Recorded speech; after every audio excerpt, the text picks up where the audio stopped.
pick up where we left off in 23 with the Montreal Alouettes and the Winnipeg Blue Bombers in the Grey Cup.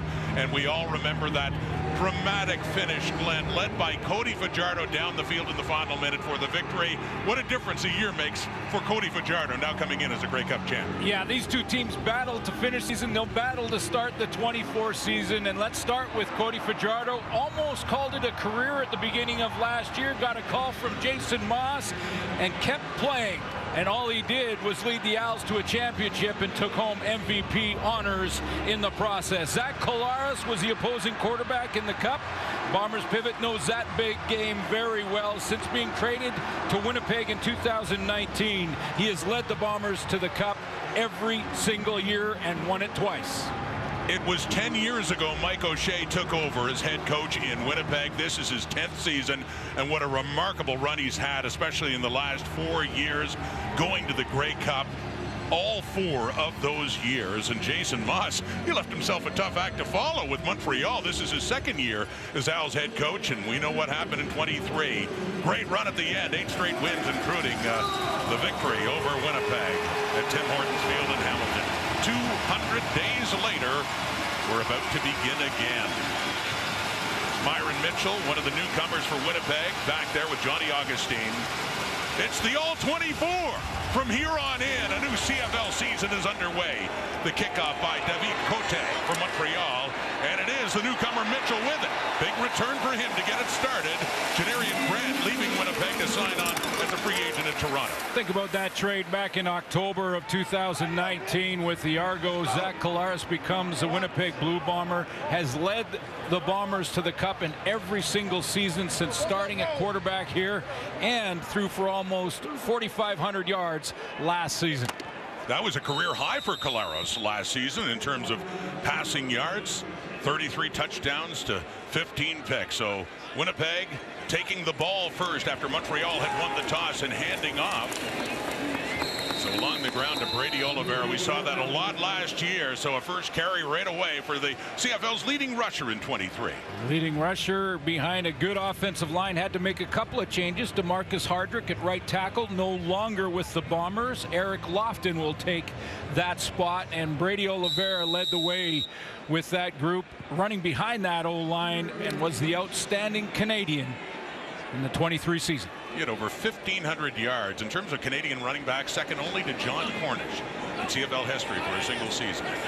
So it's a 2nd and 8 now after that 2-yard pickup, and that one he does not hang on. That's intended for Nick Dembski. So a 2-and-out to start for Winnipeg here in the season opener. Boy, that the Montreal defense was underrated, I think, last year through that stretch of 8-game win streak leading into the playoffs and winning the Grey Cup. I mean, everyone talked about Cody Fajardo, good offense, big play receivers, but that defense really turned it on in the second half. Jamison Sheehan in his 2nd year, the punter for Winnipeg, standing just outside his 30. Watch James Letcher.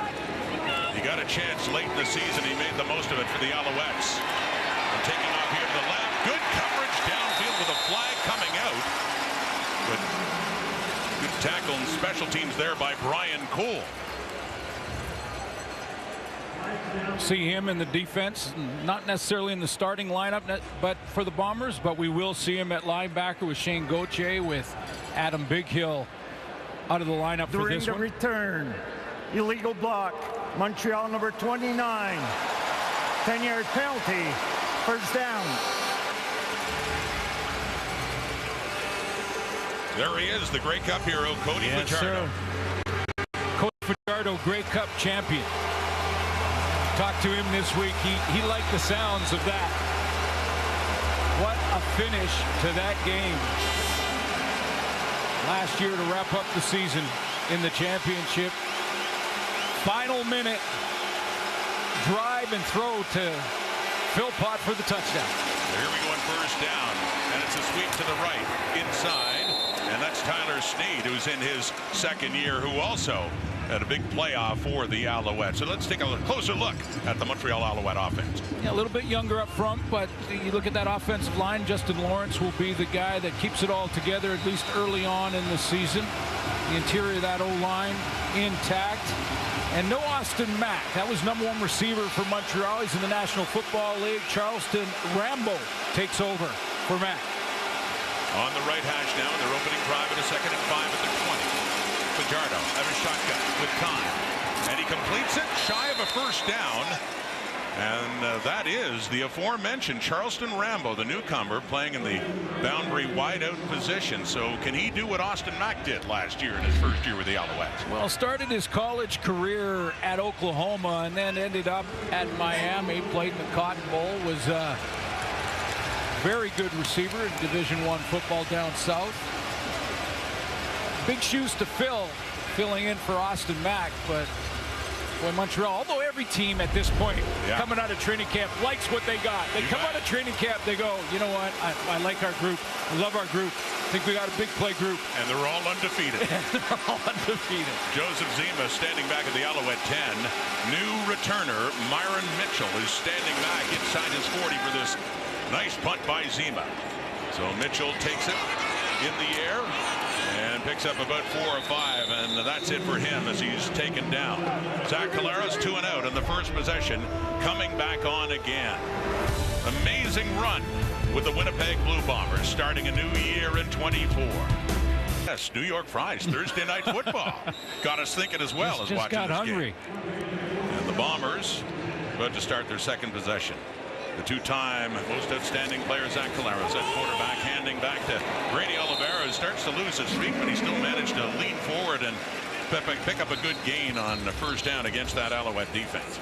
A couple newcomers for the Montreal defense up front. Derek Wigan, former Calgary Stampeder. Eddie Berglund is also on that defensive line as a starter defensive end. Darnell Sankey led the way in that turnaround the midseason for Montreal, and Marc-Antoine Dequoy, the all-star safety. What a game breaker he was last year, wasn't he? He had a pick 6 in their visit to Winnipeg last summer, in summer of 23, and of course big one in the Eastern Final that helped Montreal beat Toronto. Faking to Dembski on the second down. Collaros runs out of time, and it's Sean Lemon who comes in.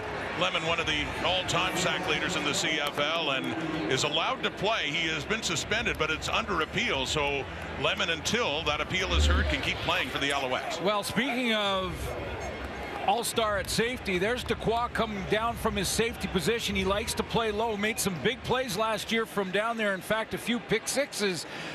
When Zach Collaros saw that, he was trying to go deep down the middle. Coverage rotated to it. Sack for Lemon. Mustafa Johnson was in on that as well, but Lemon with the sack, 102nd of his career. Here's James Letcher, game breaker. We saw that late last year, and a good return, getting it up near midfield. And a nice spot to begin for Cody Fajardo.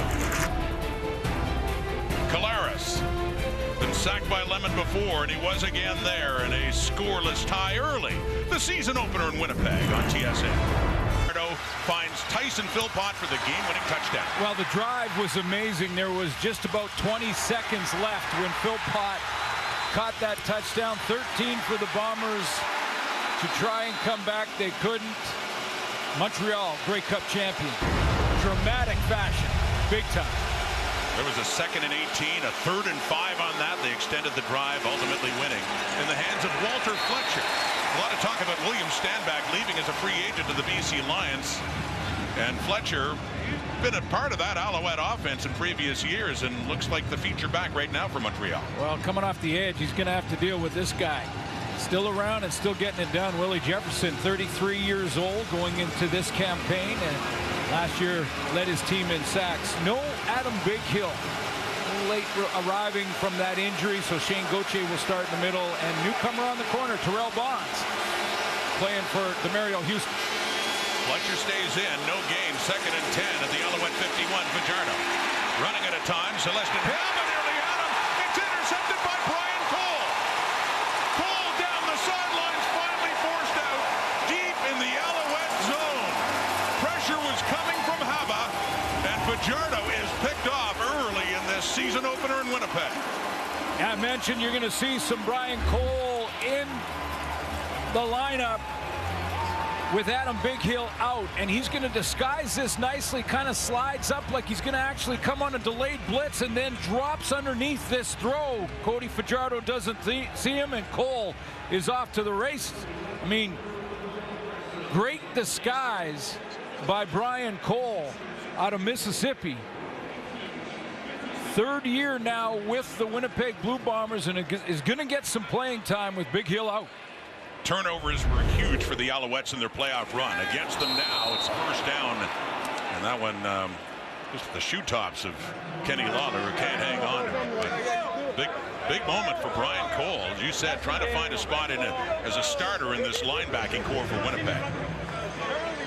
Well, and he can move around. I mean, he's a linebacker, but he's one of those tweener type linebackers, free safeties or strong safety. Played both positions in college at Mississippi State, so he can fly around to the football and disguise that nicely.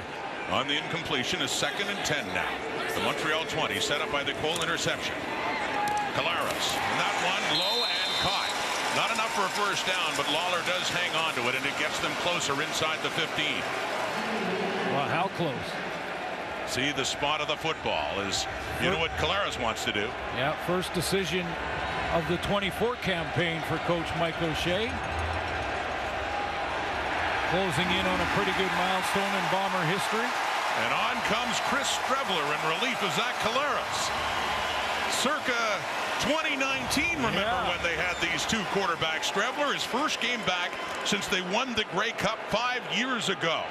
After some time in the NFL, and he is known for this situation. Great running quarterback as he keeps it. Right side, pushes through, and it looks like he has enough. Down to the 10. They keep the football in Winnipeg's end. Now, they needed 2 yards, so the Alouettes might disagree. We'll wait on a measurement here. Well, they were moving the chains. Yeah, the signal is first down Winnipeg. Yeah, they were moving the chains without even measuring. And I think the Owls thought that there was a fumble at the bottom of this pile. Remember how effectively Winnipeg used Chris Strevler to complement Zach Collaros late in that Grey Cup run in 2019. He had for a time been the starting quarterback for the Bombers earlier that season and started his first 3 games in the CFL back in 2018. So a welcome back for Strevler, getting the first down. First and goal, right at the 10. Play fake, ends in a block. No, too far. Intended for Dalton Schoen, who led the Canadian Football League last year in touchdown catches with 10. A play fake to the leading rusher in the league can really influence the defense, and I think Zach Collaros thought he had something here with this corner route, and just he's got some outside leverage. That ball just thrown a little bit over that right shoulder. Dalton Schoen had a shot at that. Pretty good route. Lawler to the left, Wolotarski off to the right, throwing again on the second down. Pump fake, stepping up, looking to the left for Lawler. Oh, not quite, a bit too far, and nearly had one of those patented Kenny Lawler catches that he has done so many times leaning back, but just couldn't get his hands on the ball. Well, the pump fake opened up Kenny Lawler, and they were on the same page right up until the final throw. I mean, right up until when it left the hand of Zach Collaros. Look at the route. First of all, it's a little dig route, and then they adjust on the fly, a pump to go to that corner. And once again, the ball just gets away on Collaros, just inside shoulder, and Kenny Lawler almost came up with it. How many times have we seen him actually come down with those ones? 17-yard try now for Sergio Castillo, who made over 90% of his field goal tries in 2023. He's 1 for 1 in 2024. So points off a turnover. Not a touchdown, but it was that close. Instead a field goal, but it's 3-0 Winnipeg leading the Alouettes. A trigger for his players and coaches to remain fixated and focused on title number 9. For instance, there are 9 steps in the stairway in the players' private entrance leading to their practice facility at Olympic Stadium. And so as the season unfolds, in moments of success where number 9 is significant, they'll keep bringing that up as they try to develop a common mindset to solidify their drive for another championship. Rod? So John, grind for 9 after be great for 8. And wouldn't you know it, last year, by mid-September, they were 6 and 7. They won 8 straight games to win the Grey Cup.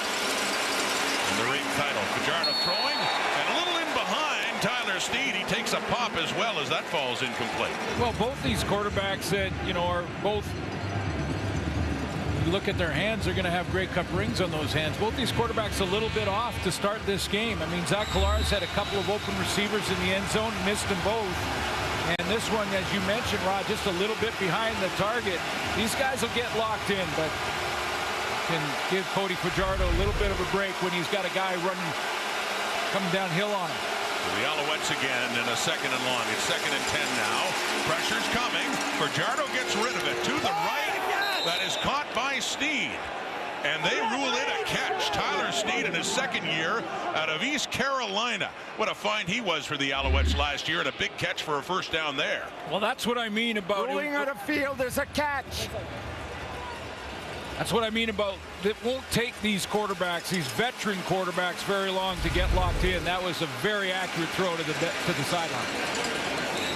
Just needed 1 foot in bounds, and it was a catch. And back to Walter Fletcher now as Montreal quickly runs another play. This is a long throw in Canadian football to get it from that far hash all the way to the sideline and be that accurate on the throw. It won't take them long. And 1 foot in. Nice catch. And a gain of 6 for Fletcher in the ensuing play. So a 2nd and 4 in Bomber territory after the Alouettes' first down in this game. Lots of time and a deep look. Fajardo. Coverage is there from the new corner. Terrell Bonds, who's covering Rambo, and that falls incomplete. 3rd down coming up. Are you saying Bond versus Rambo? Bonds versus Rambo. Who do you like in that matchup? I mean, Bond's got Q. He's got the gadgets. Rambo's a fighter. I mean, he's not going to give up. He's going to battle you all the way to the end. Bonds gets the first one. Terrell Bonds out of Tennessee State. Mentioned DeMario Houston. Moving on in free agency. Filling some big shoes there. The boundary corner is Bonds with the punt from Zima and back from Mitchell. At the 15, trying to find a place to go. He can't. Ball comes out. Was he down? And it's Bryce Cosby picking it up. It is Montreal football. A newcomer for the Alouettes in Bryce Cosby with a big pickup on special teams. Mitchell, it comes out. And on the turf, Cosby has it. Montreal ball now inside the Alouette, or the Bomber 15. Let's take another look at the fumble. First of all, let's make sure that it was a fumble. I believe in the replays, the ball is out before they're down by contact. Terrell Richards is the one who pulls it out. Beveret's also in on the tackle. You can see Winnipeg the ball is out. Challenged the previous play for no yards. Okay. The play will be reviewed.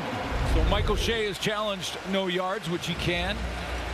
So not challenging whether the knee was down. Obviously it wasn't, but and this is interesting. In the Grey Cup last year, Suits, you may recall, Montreal had a challenge for no yards on a fumble on a return by James Fletcher. A new wrinkle for us this year. That's a live look at the command center in Toronto. It's Dave Foxcroft and Jeff Harbin who will be ultimately deciding this, as they'll get a lot of different views to see whether or not it was no yards. Well, it's a 5-yard halo that goes all the way around the returner, and I don't think it's close.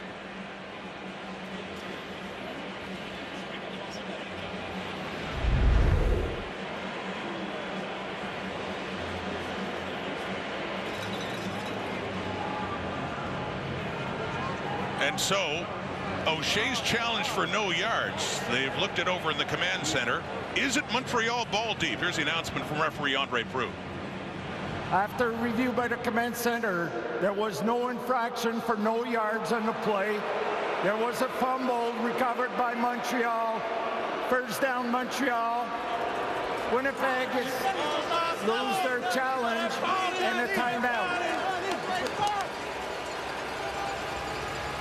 So Alouette football, mentioning again, Glenn, what we're showing you now, a live look inside. Dave Foxcroft is there, Jeff Harbin, and the crew in the command center making these key decisions. We're going to take you right into the command center, and we've got two longtime veterans in there.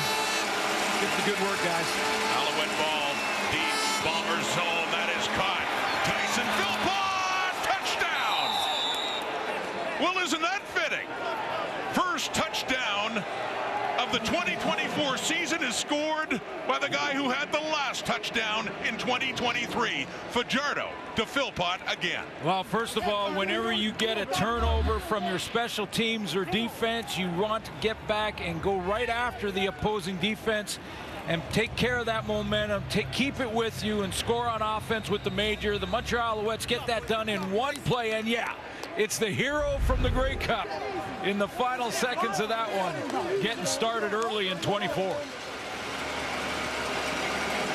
Drafted back in 2022, along with his twin brother, Jalen Philpott, who went to the Stampeders, and Tyson to the Owls. And what a career early on for Tyson Philpott with the Montreal Alouettes. Of course, a moment that could never be taken away in that championship last year. And what a start after the turnover and the punt return as Cody Fajardo finds Philpott again. Well, he's going to be ended up all by himself outside as the corner drops off on this play to help out on the deep route. So Philpott has lots of time to get turned around, and now he can put a move on the DB in the open field. And that was a great one inside, a little spin move to get into the end zone and finish off the run.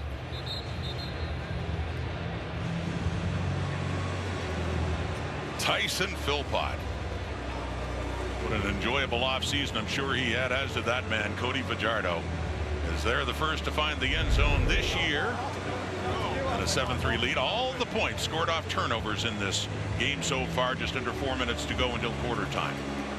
And back for the kickoff, Myron Mitchell, who had coughed up the football just moments ago, leading to that Alouette TD. So Winnipeg getting the ball again, and Mitchell is coming in across the 30, breaking out left, and finally taken down up close to the 45 for the Bombers. Now trailing by 4 here in the season opener. Well, just like Cody Fajardo, it won't take Zach Collaros long to get locked in and get that accuracy back. A couple misses inside the red zone in the last drive and in the field goal. But he'll get there. Off to a 1-for-5 start for just 8 yards. Of course, set up deep in the Owl zone after the interception by Brian Cole. So back to work again. But they're 45. Handing off Oliveira, who had so much work last year. But Collaros, of course. Well, he threw for 33 touchdowns last year. Yeah. And like I said, he'll get locked in quickly. If you take a look and go back to 2021, because some of the veteran starting quarterbacks in the league. What a difference, though. Right? That's amazing. Right? I mean, 90 for Zach. Won't take him long.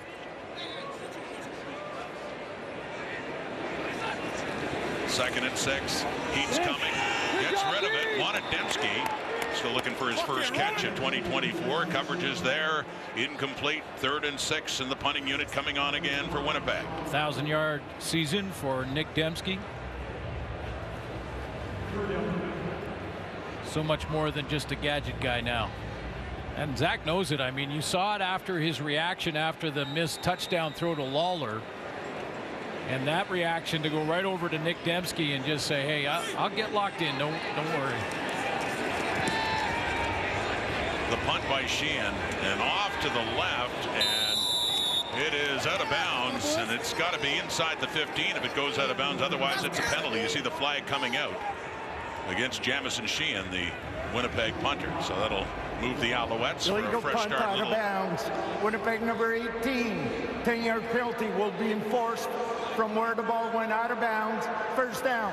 Better field position for the Owls. Think about the start of last season. The Alouettes went through new ownership, and they had to put together their team, lost some free agents in the process, and then, you know, they started out in that first 13 games at 6-7. But what a finish! Made a couple of moves, and you know, at the time, you knew they were good football players when they brought in Sean Lemon and Darnell Sankey at middle linebacker. You know, that just strengthened their defense. I know Sankey did a big inspirational speech with the team saying, you got everything you need to win here. Let's go get it done. And man, did they ever. Sankey hasn't lost as a member of the Alouettes. They brought him in. What a difference. Running it now.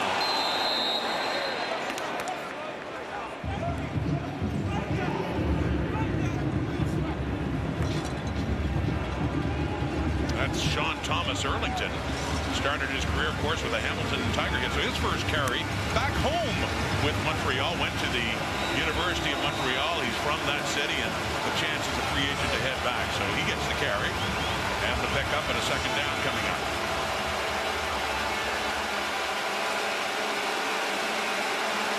Missed much of last season with injury. Played in only 11 games. Had just 88 yards rushing. Second down. Fajardo to the right. It is caught. It's close to a first down. Charleston Rambo, one of the new receivers for the Alouettes after the departure of Austin Mack. And Rambo is very close to an Alouette first down. Well, he knows where the marker is, and that's important because he's going to stop up right in front of the marker and then just lunge forward. He knows exactly where it is to get it right against that first down marker. 3rd and inches, and Fajardo stayed in for that play. Sometimes they will, when they're not in as much a hurry, go with the short yardage quarterback, Caleb Evans, but they quickly move it and get the first down, so the sticks do move for the Alouettes. Hey, Blue Bombers going with some young corners here, and they're getting tested. Cody Fajardo going right after him on the outside. Terrell Ford, number 30, and Terrell Bonds on the other side. Tyrell Ford and Bonds in the boundary. Here we go on a 1st and 10. Handing off Walter Fletcher. And left side gets it up closer to the 50 in his 4th year at a Ball State. Went to Edinburgh College before that. Just under 300 yards rushing last year, of course, when the Alouettes, the feature of the running game was William Stanback. Now, Tyrell Ford is not, you know, a raw rookie. He's in his 2nd year, but he's not much playing time. So basically a rookie out there. And then on the other side, Terrell Bonds, as we've already mentioned, he's got that one knockdown or that one good coverage down the field. But when you get done game time, training camp is one thing. For corners in the game, they're backing up. In the Montreal 48, they have Fajardo. He gets away for a moment, and then he is taken down. New addition to that defensive line, Devin Adams. The other 94, remember, it used to be Jackson Jeffcoat who retired, and Adams getting in on the act here. Well, he gets there, but the guy who causes the problems is Willie Jefferson off the edge. He comes around the corner, takes the long way, and if you want to help out young corners, you know what you do? You get pressure on the quarterback. That's what Willie Jefferson gets it done right there. Flushes Cody Fajardo up into the middle. Last play of the quarter and a punting situation for the Owls. Joseph Zima down near his 30. For Myron Mitchell. Bounces, just shy of the 20, picks it up, and is taken down immediately on the special teams coverage by Crevon LeBlanc. Princess Auto Stadium in Winnipeg. Game 1, 2024. 1 quarter in the books. Points off turnovers. Bomber field goal, and then the touchdown by Tyson Philpott in a 7-3 quarter and a 7-3 Alouette lead. It is the first quarter of the season, Glenn, but you do notice Zach Collaros 1 for 8 for only 8 yards. Not the kind of stuff for numbers we're used to seeing from him. Yeah, you know, Cody Fajardo missed a throw or two, and most of the time offenses are a little bit behind the defenses to start a season. But yeah, Zach Collaros is off. He was off in the first quarter, missed some throws, had a chance for a couple of touchdown throws that he missed, one to Dalton Schoen, one to Lawler. So, you know, I don't think it's going to take long, but let's call it like it is. Zach Collaros is off in that first quarter. Cody Fajardo's hasn't been perfect either. He threw an interception that led to the Bomber field goal. Then it was a fumbled punt return that led to give the short field to the Alouettes. And the touchdown pass from Fajardo to Tyson Philpott. Oh, he's got him. Fajardo, Collaros taken down. Derek Wigan His 10th year out of Queens, and of course, up until this season, known as a Calgary Stampeder, but coming over, and Wigan gets the sack as he celebrates on Zach Collaros.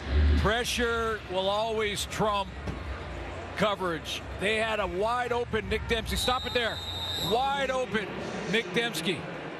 But the pressure didn't allow Zach Collaros to get it out.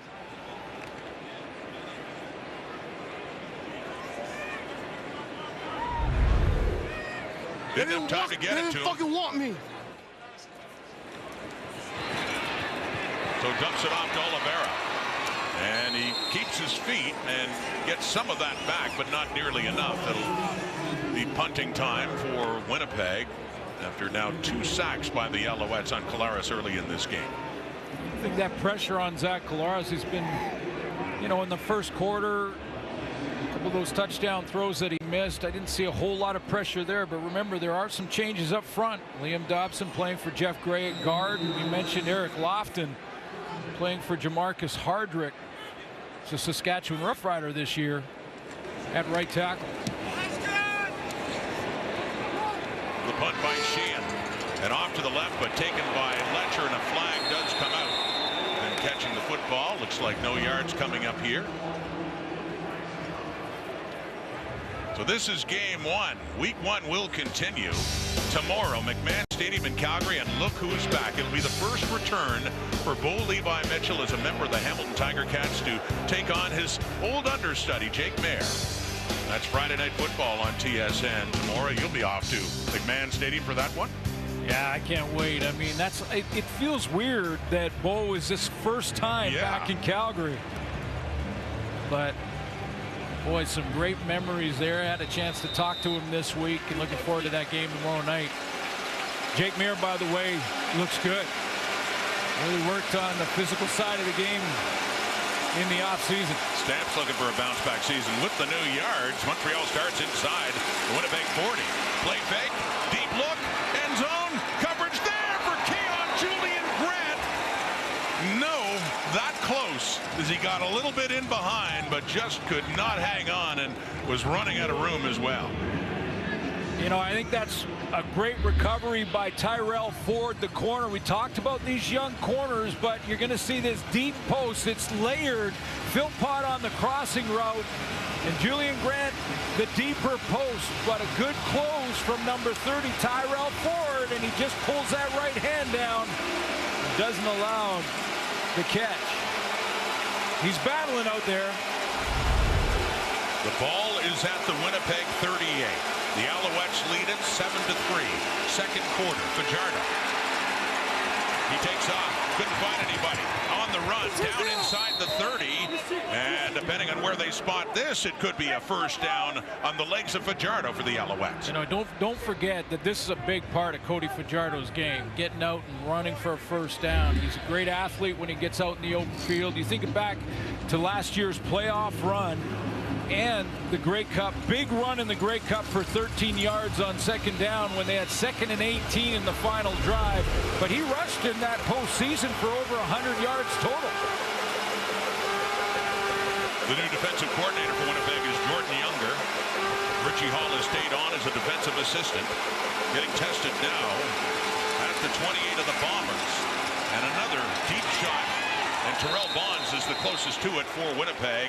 They had the coverage there on Tyler Sneed. It looked like Bonds wanted a flag for OPI there. Well, there is no question that Jason Moss and Cody Fajardo have looked at the depth chart and said, hey, we're going to take some shots on these young corners. Terrell Bonds in excellent position, looking back to the ball, not allowing Sneed to get through him to get to it. In fact, he wanted OPI, as you mentioned, but these two young corners are getting a lot of work. They're going to test them. 2nd and 10. Montreal at the Winnipeg 28. Flags out. Dumped off. Walter Fletcher. He cuts back, and a good run after he catches it. Looks like it's close to another first down. Maybe, but it may come back. It looked like that flag was in the backfield. Love the call on 2nd and 10 to go screen, especially in plus territory when you're in field goal range by Jason Moss. There are 2 fouls on the play. Offside, Montreal number 85. Roughing the passer, Winnipeg number 45. Wow. Will go 10 yards from the previous line of scrimmage. Automatic first down. So despite the offside against the Owls, they benefit overall 10 yards further up the field and a first down. Getting that edge rushing position. Yeah, a bit of a high shot too. It looked like he got his hands up in the head area of Cody Fajardo. But he was trying to get to the ball, but you got to control where your arms and hands are, and you can't hit the quarterback in the head. Celestin Haba flagged for that. First down now inside the 20, swinging it out. Fletcher. And again, good yardage after the carries. He has a long pickup on that first down. Second and short coming up for the Owls. Cody Fajardo was saying to us this week that he feels so much more comfortable this time than he did this time last year in this system with Jason Maas. It can be difficult to learn. But they were even working on it Grey Cup week, working on the playbook, working on the offense. Yeah, I mean, they worked on it all season long. And when they came into training camp this year, way ahead. And now just looking at the nuance of the playbook rather than the actual plays and the execution of it. And I think it shows. I mean, they have a game plan clearly to test the young corners, the Bomber defense. They've gone deep a couple of times out there, but going back with screen pass and some hitches to try and bring up the linebackers. The game plan, a nice one. It looks like Cody Fajardo real comfortable in it. And he got the first down, too. So a first and goal. Jess Renantwi is in the game. The Montreal running back, along with Sean Thomas Erlington. It's given to Thomas Erlington inside the 5. Second and goal coming up, but they're down to about the Bomber 3. Knocking on the door. Just another reason it was such a remarkable finish to the year, and the Alouettes such underdogs going into that Grey Cup championship. They also had a bit of a chip on their shoulder for tonight, not playing this game at home. They figured they're the champs. Yeah.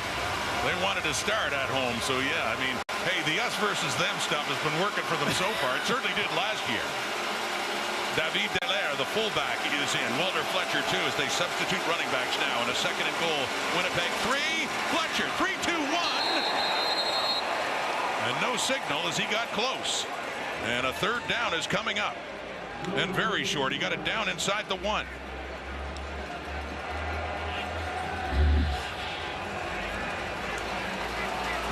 Not sure who came up with the hit. May have been the safety. Looked like it came from the secondary, anything, or anyway, Evan Holmes possibly got the push. Caleb Evans in at quarterback. Third down, Evans, left side, turns around, touchdown. Flag is out on the Evans touchdown. Remember Caleb Evans in the Grey Cup last November, late in the half, when the Bombers defense denied him and kept it a 2-score game heading into halftime. You got to find out what the flag is first. Looked like the ball crossed the plane before he was down by contact in our replays. And by the reaction of both teams, looks like that was a flag. The previous play is under review by the command center.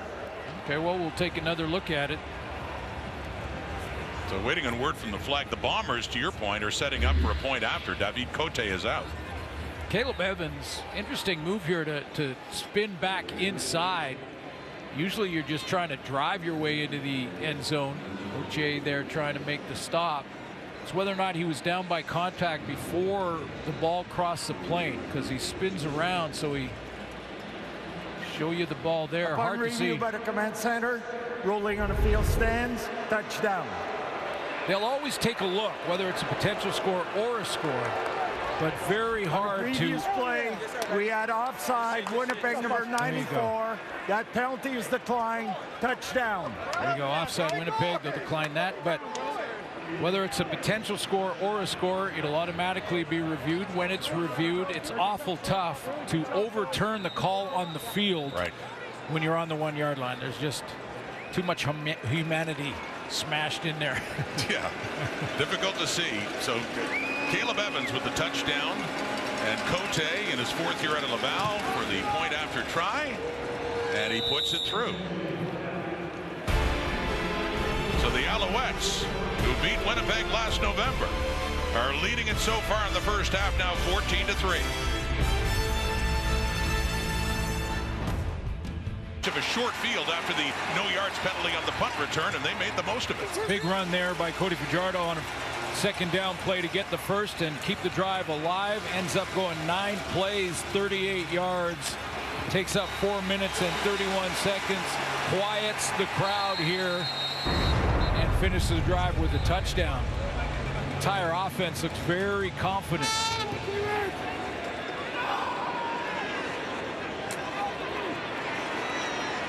Myron Mitchell on the return, and Winnipeg's in an early hole as he's hit hard right around inside the 30. So Collaros will come back on a beautiful night in southern Manitoba to kick off the 2024 season. Open the doors of those boats, and those guys hit the beach.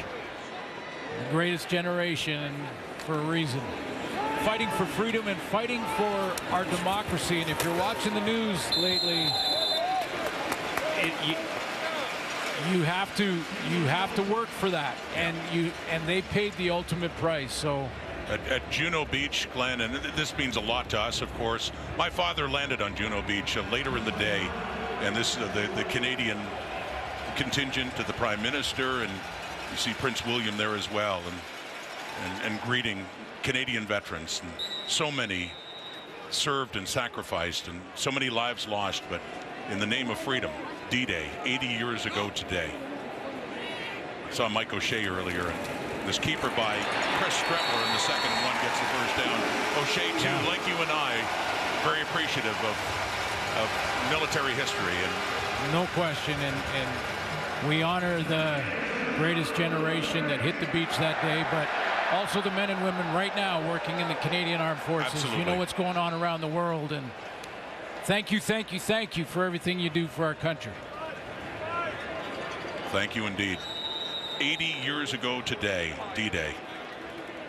Back here in Winnipeg, and midway through the 2nd quarter, it's 14-3 Montreal, and the Winnipeg 43 on a 1st and 10 after the Strettler carry, and the Brady Oliveira, and he gets a push, gets it up across the Bomber 50, setting up a 2nd down and short. Well, the Bombers went to the sideline, and I'm sure they got together offensively and said, let's go back to bread and butter. Let's go back to Oliveira. And let's settle in, get the O-line settled in. The way you do that is have them drive off the ball. That's Buck Pierce, the offensive coordinator, up calling the plays. I'm sure he went down to the office and said, guys, let's get back to what we do really well.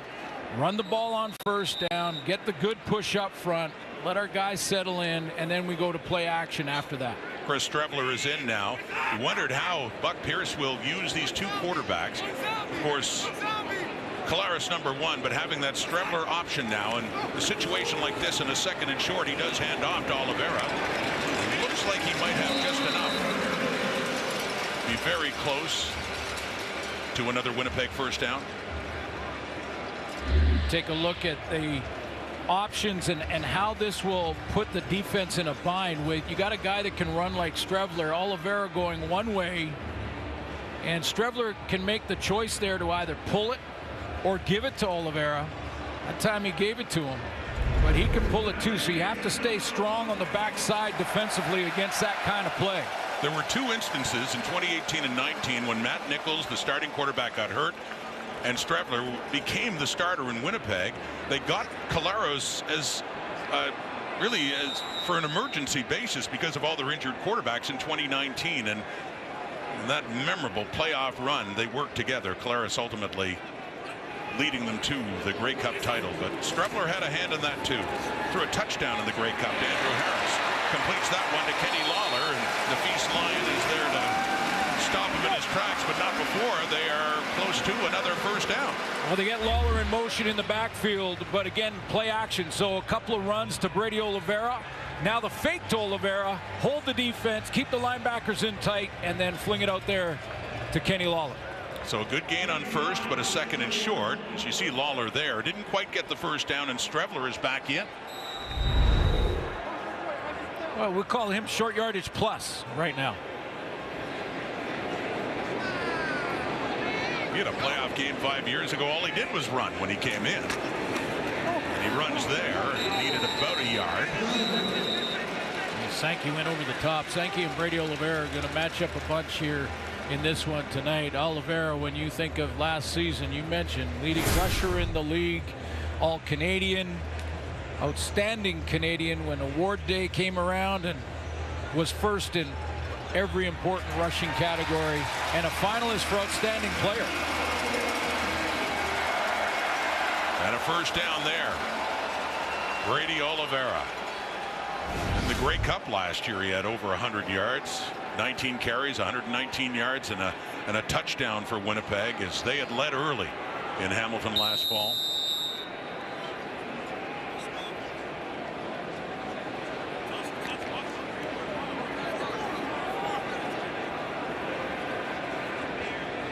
So Strevler had come in, got the first down. Collaros in again, handing off Oliveira. And just inside the 45. Center Chris Kolinkowski is going to get a block on Sankey on this one, and that's what the Bombers, to get that run game really going, are going to have to do. Get to that second level, and Darnell Sankey, the run stopper in the middle, great leader on that defense too. See, he's got to deal with a lineman now. You deal with an offensive lineman, that's kind of big on big up front. Well, big on big is truly offensive line against defensive line, but when you're talking Sankey at 240 and 6'1", it's big on big with middle linebacker too. Sure is. 2nd and 7 at the 44. Collaros over the middle. It is caught. Dalton Schoen has a catch in this game. Schoen, one of the top receivers in the Canadian Football League in each of his 2 seasons in it. And a first down there for Winnipeg. He takes a hit too from Marc-Antoine Dequoy here, who times that up real nice, but Dalton Schoen hangs on. Remember in the Grey Cup last year, we didn't think he'd play. Yeah, I had the ankle and really slowed him down, but he caught all 3 in his direction. Had 3 catches for 36 yards, and you're right, he's not at 100%. So the Bombers are moving on offense. They're down. Most of our panel tonight, yes. Farhan Lalji, who's going into the media wing of the Canadian Football Hall of Fame. Absolutely. Well deserved. Congratulations, Farhan. Well deserved, as my is friend. Steve Daniel. Yes. Very important. He's going in. These stats man to the Canadian Football League, Marc-Antoine Dequoy. He's getting it started in week 1 with an interception in the end zone to take some points off the board for the Bombers. How many times have we seen Dequoy do that? He had a pick 6 here in Winnipeg a year ago. I'll tell you what, he has got tremendous range. Now this is into the boundary with the hash mark, because you're on that short side hash mark. Doesn't have to cover quite as much space as if it was down the middle, but no, you got help. Drop that one because it's his own look, but Marc-Antoine Dequoy coming from the middle of the field all the way to the sideline. Another pick. He had a big one right here last year for a touchdown. He had 5 interceptions in all in 2023. He had an interception for a touchdown in the East Final against the Argos that changed the whole tone of that game. And now Montreal takes over thanks to another turnover made by Winnipeg. Well, he's a finalist out of the East for outstanding Canadian. You think back to last year, this was against the Bombers. Cutting underneath that crossing route, took it back to the house. He had 3 pick 6s, one against Winnipeg, that one against the Bombers, against the Argos, took one back to the house too. And how about in the playoff game against Toronto? Yeah. Big interception right there, yeah. So, you know, I mean, finalist for outstanding Canadian, the best safety in the CFL going into this season. That one against the Argos was so huge, it was early, but Toronto was driving for a touchdown. Instead, it changed everything. So Collaros intended there for Walter Fletcher. It falls a little low and short. On a 3rd down now coming up. So a 2-and-out after the turnover, but the Alouettes get to kick it away to Myron Mitchell and the Bombers and have them start over again.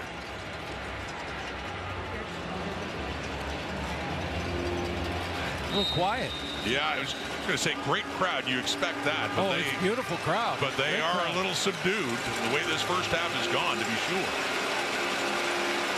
Joseph Zima from Melbourne, Australia. And angling it off to the right, which he does so well. It bounces back. And Mitchell has to track it down. He does, just inside the 20.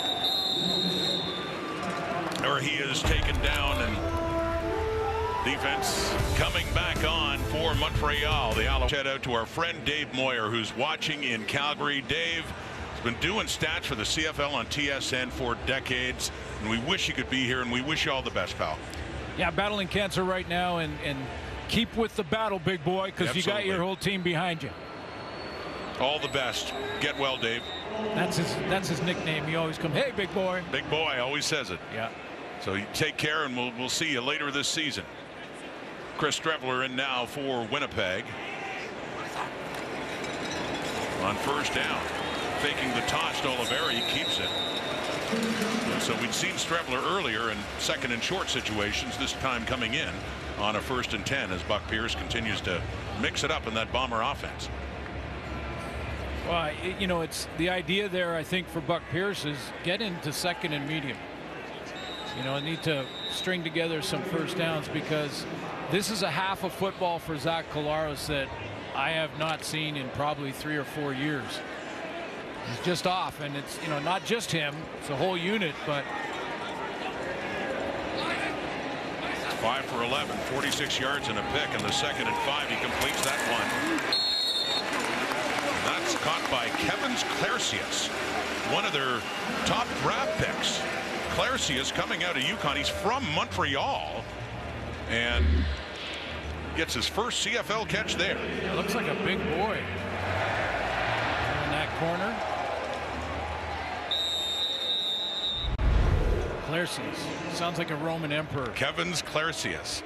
Well, to hear Marshall Ferguson talk about him on our CFL draft coverage, he had the strongest grip. They do measure grip strength. Yeah. And Marshall was saying he tested more than any lineman, more than anyone.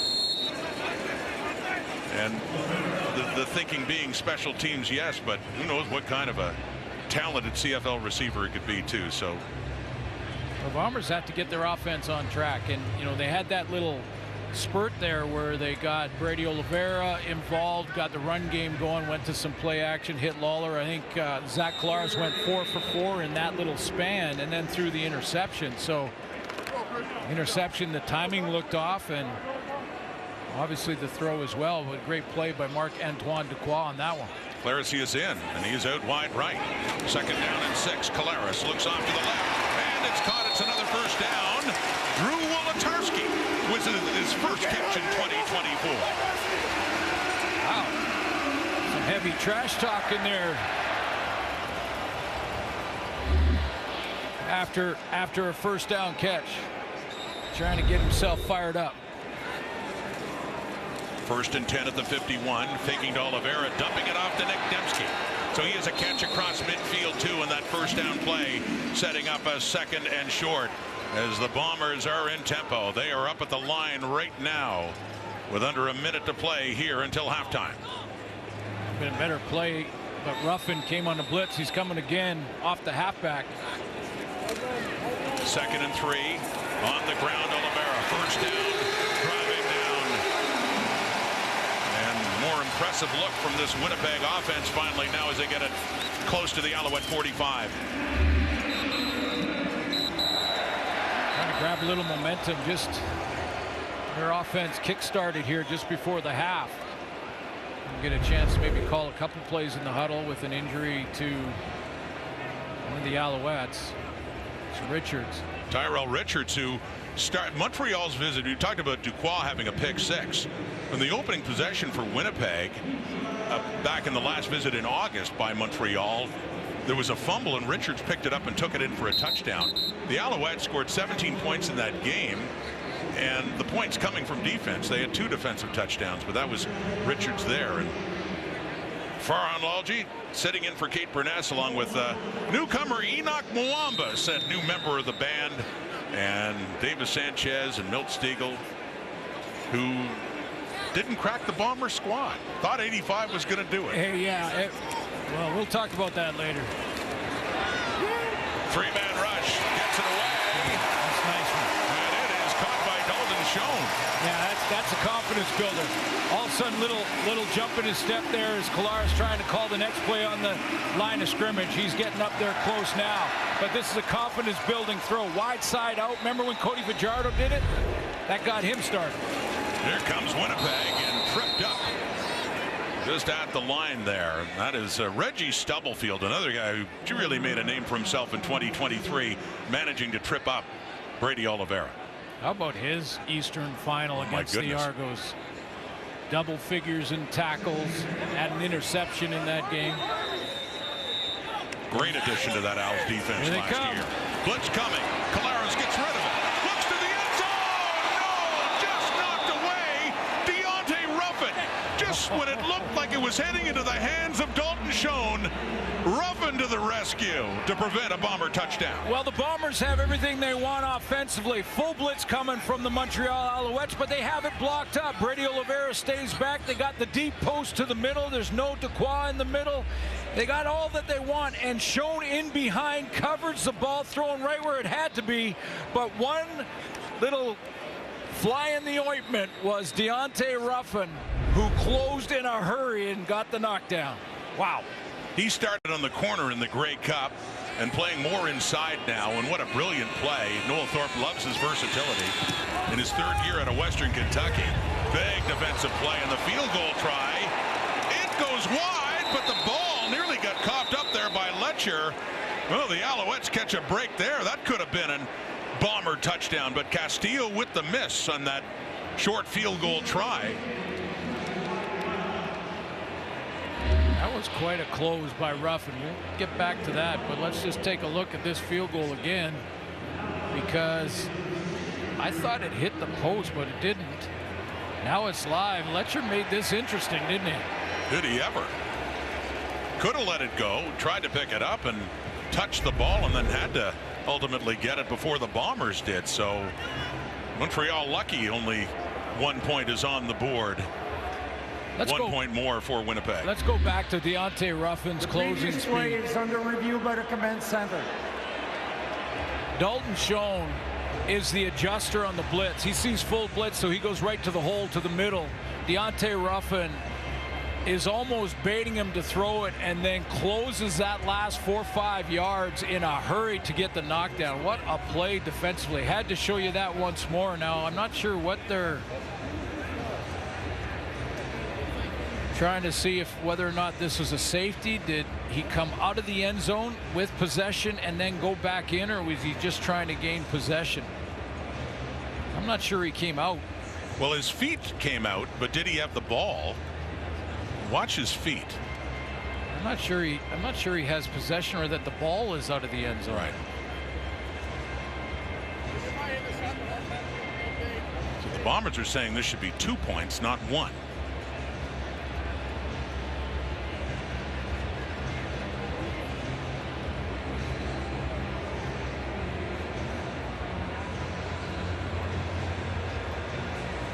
It is a safety if he's taken the ball, if he has the ball outside the end zone and goes back in. So well, this is an interesting one, because the call on the field is that they gave up a safety. So they called a safety. Yes. So they take a look at it, and is there anything to overturn that? Here's the announcement.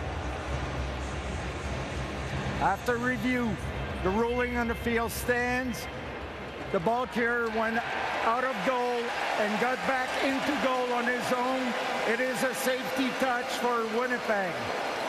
I can't remember too many times in all the years watching football that a team went for 3 and ended up getting 2. That's a good point. Been doing this a few years, yeah. and we see that's a first for me. Something new all the time, and it's good to see that Stubblefield is okay and went to side. He was hurt on the play, but it was ruled a safety, and the on-field officials felt like Letcher had come out of the end zone with control and then was tackled in the end zone. That's a safety, and that also means the Bombers get the ball back, although not a lot of time to do anything with it, but possibly a return. Just 6 seconds on the clock until halftime. And they are able to bring the offense on in this situation now and scrimmage. So one deep shot. Yeah, that's right. You have the option to play offense as well. So Collaros will go out and possibly take a shot, loading up the left side. Here we go. Off to the left. And just trying to work a little closer with a second to go. Dembski has it out of bounds, so they'll have one more play to run.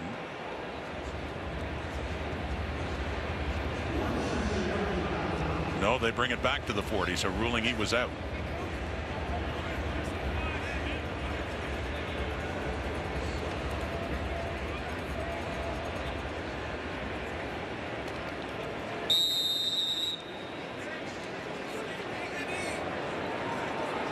They'll just take a knee now. Bombers with a tidy little winning streak going in recent years in their opening game at home, but they have some work to do now as they will head to the dressing room. Halftime, 14-5. Montreal leads in part because of this. Well, we finished last season with a Tyson Philpott touchdown from Montreal, and we start this season in the first quarter with a touchdown from Tyson Philpott.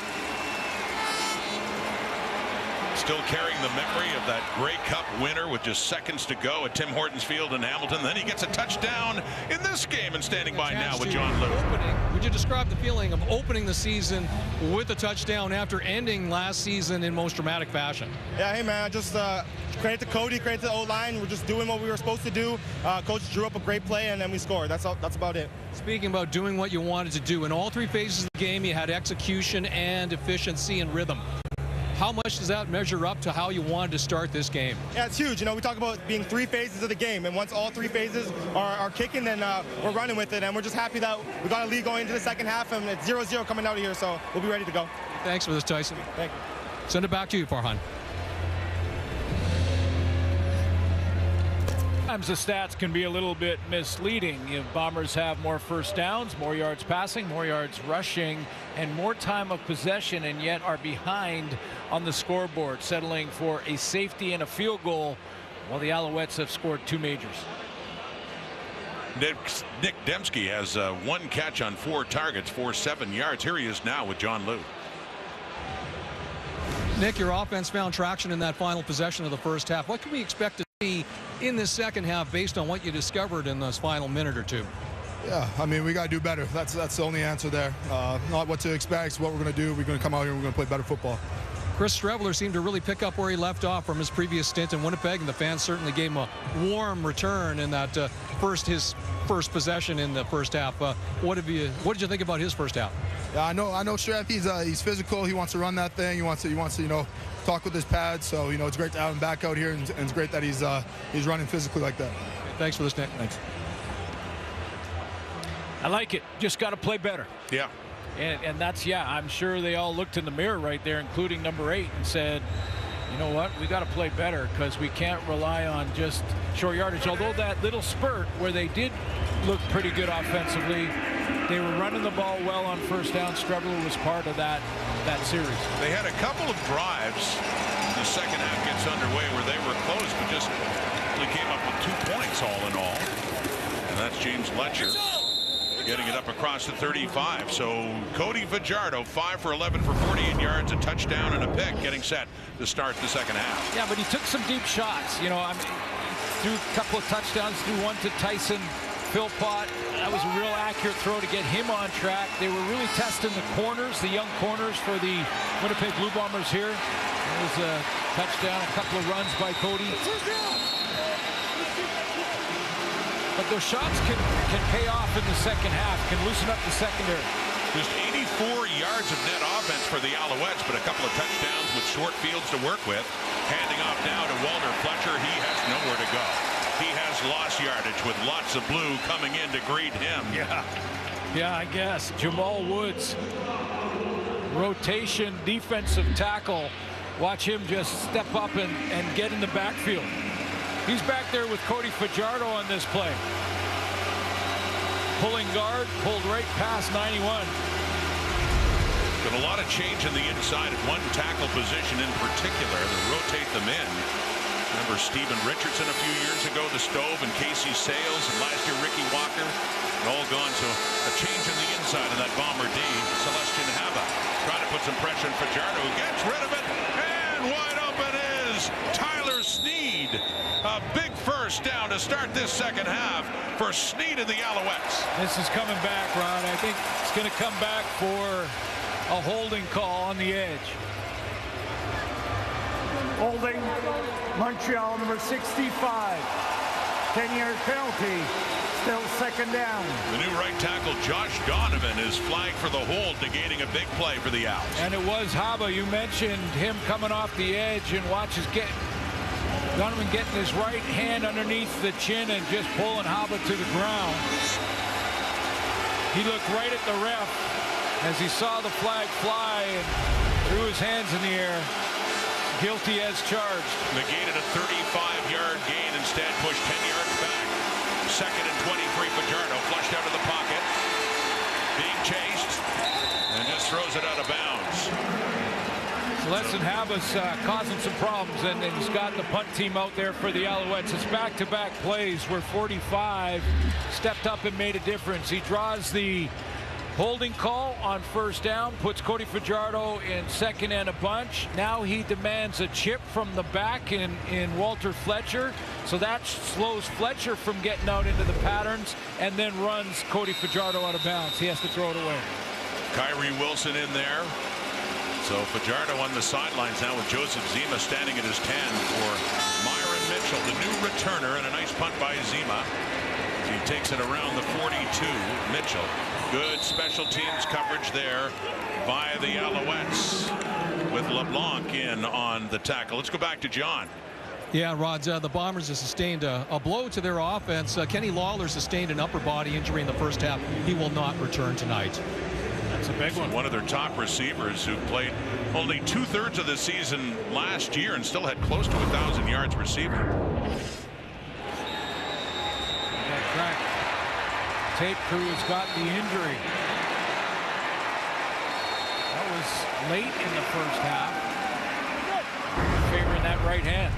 John said he is done for the day. That is caught, no, in and out of the hands of Michael Chris Ike, another one of their top draft picks, taken in the second round, getting the start at fullback, and his first target there, but does not hang on. Interesting player when you look at Chris Ike, because our draft expert Dwayne Ford said in the draft show that he's like an action figure. That was an interesting way to describe this guy. He is built. Drop that one and get another chance as this game goes on. Tested very well at the combine. They set up a screen. Dembski has it. Midfield and more. Nick Dembski loses the football, and the Alouettes have it. The Bombers appear to have turned it over again. Yes, indeed. Montreal football after a nice catch and run for Nick Dembski in frustration as he'll be heading off. Well, they're still fighting over the ball. Looked like Alouette possession, and they had signaled that it's gone to Montreal, but now they're still trying to sort it out. Najee Murray in the mix there as well. Yes, it is still a Montreal football. So more frustration in this opener for Mike O'Shea and the Bombers. Punched out nicely. Recovered by the Owls. And they lead it 14-5. Dembski of the football. In his short time last year with the Owls, he had a lot of big plays like that. Fajardo. Deep ball again. Down for Sneed. He's got it. Tyler Sneed gets to keep that big catch and gets it down inside the 20, down around the 15-yard line for Sneed in his second year out of East Carolina. Well, they put 3 to the wide field, so that's a trips formation. Sneed's going to run just a little wheel down the sideline, and he gets him behind the corner again down there, dropping back. That deep outside third, well, actually it was Evan Holmes, a halfback, who dropped back corner in the flat. But now he's in a chase position. Sneed gets him behind. They're going after those outside corners. It's it all the way down to the 17. He's limping now after that big play of 47 yards. Here comes Montreal. They have the lead, looking for more. Up to the right, it is caught. Tyson Philpott, the Grey Cup hero, with that catch in November, and he got the first touchdown of the season for the Alouettes earlier tonight. That one a shorter catch. It'll be second and long coming up. Sometimes you don't have to just throw a shake and bake move on. You can just get to your spot quickly. That was a speed cut by Philpott. He does pick up 4. It's a 2nd and 6. Early second half. Bombers in a spot at home they're certainly not used to. They are trailing by 9 against the team that beat them in the Grey Cup last fall. Alouettes. Fajardo. He keeps it. Gets it down to about the 12, just inside. Still not enough for a first down, and it would appear the field goal unit. And David Cote will be coming on to see if they can put 3 more on the board. Almost a spy looking defense for Winnipeg. They have Haba stay off the line of scrimmage, rush 3, and be patient with Cody Fajardo on that second down play.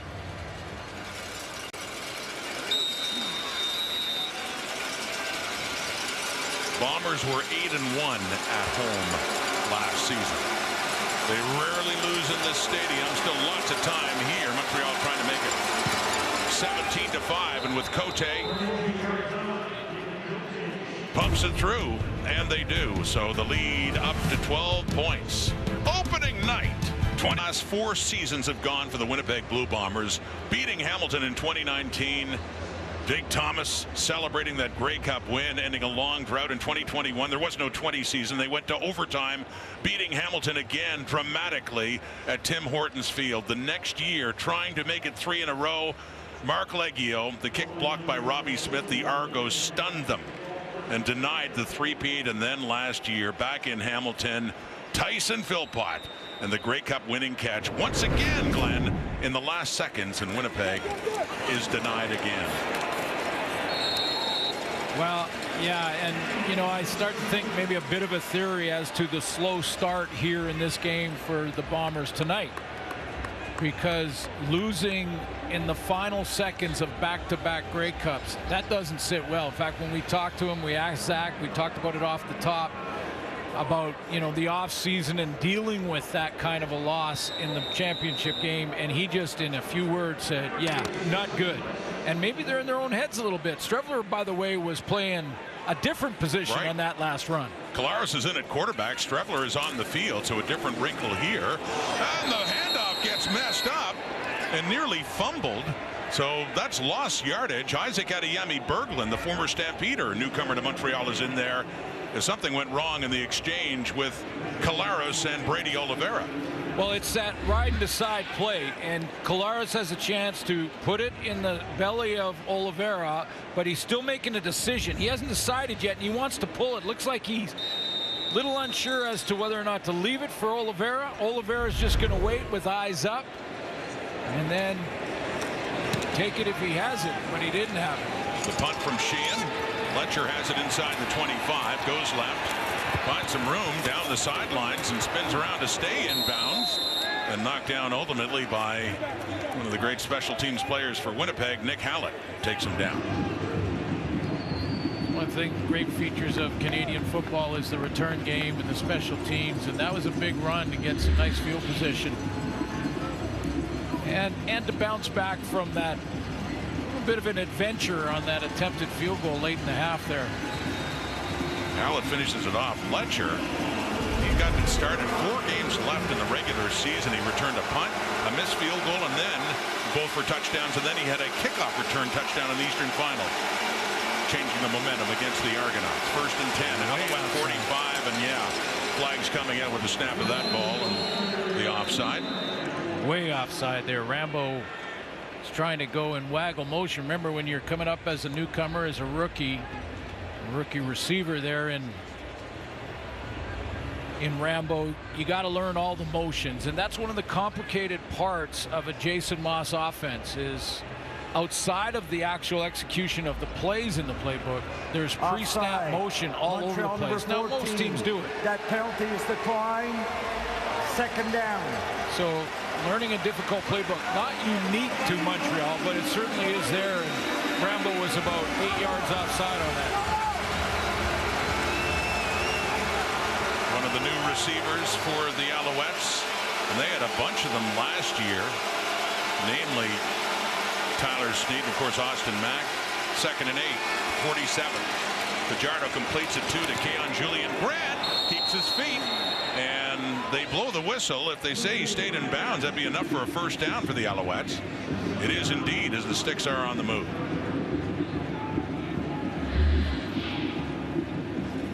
Julian Grant, nice crossing route. Now Fajardo, without looking at Grant, waits till he crosses through the line of scrimmage, through the linebacking core to get outside. Just stepped on the white stripe. Right there. Which was just enough for a first down. Product of St. Effects, Keon Julian Grant. His 2nd catch of the night. 1st and 10. That is caught too. Another completion. The fullback, David Dallaire, out of Laval in his 2nd year. And that pickup on 2nd down, or on 1st down, sets him up with about 3 or 4 to go. Wonder too how much the Bombers miss Adam Big Hill, and not just his skill set in that middle linebacker spot, but also his leadership. He went on the 6th game a couple of weeks ago, and they're hoping he can be back earlier. But yeah, you're missing someone like Adam Big Hill. That hurts too. With time, Fajardo. Willie Jefferson couldn't get to him. More heat coming. He does get it away, and coming in there is Tyrell Ford, who nearly had a pick in, intended for Tyson Philpott. Well, you know, you got to admire these young corners that are battling, and you got to see that. I mean, they're going to give up some plays. They're new. They're going to back off a little bit. You know, they're probably not going to take any, not calling them chances, but where you have watched enough video that you can take an educated guess and jump a play. They're not going to do that in their first game in the CFL, but they're battling back. Ford, whose twin brother Trey, of course, quarterback in Edmonton. The Elks getting set to start off at home on Saturday against the Riders. Zima way off to the right.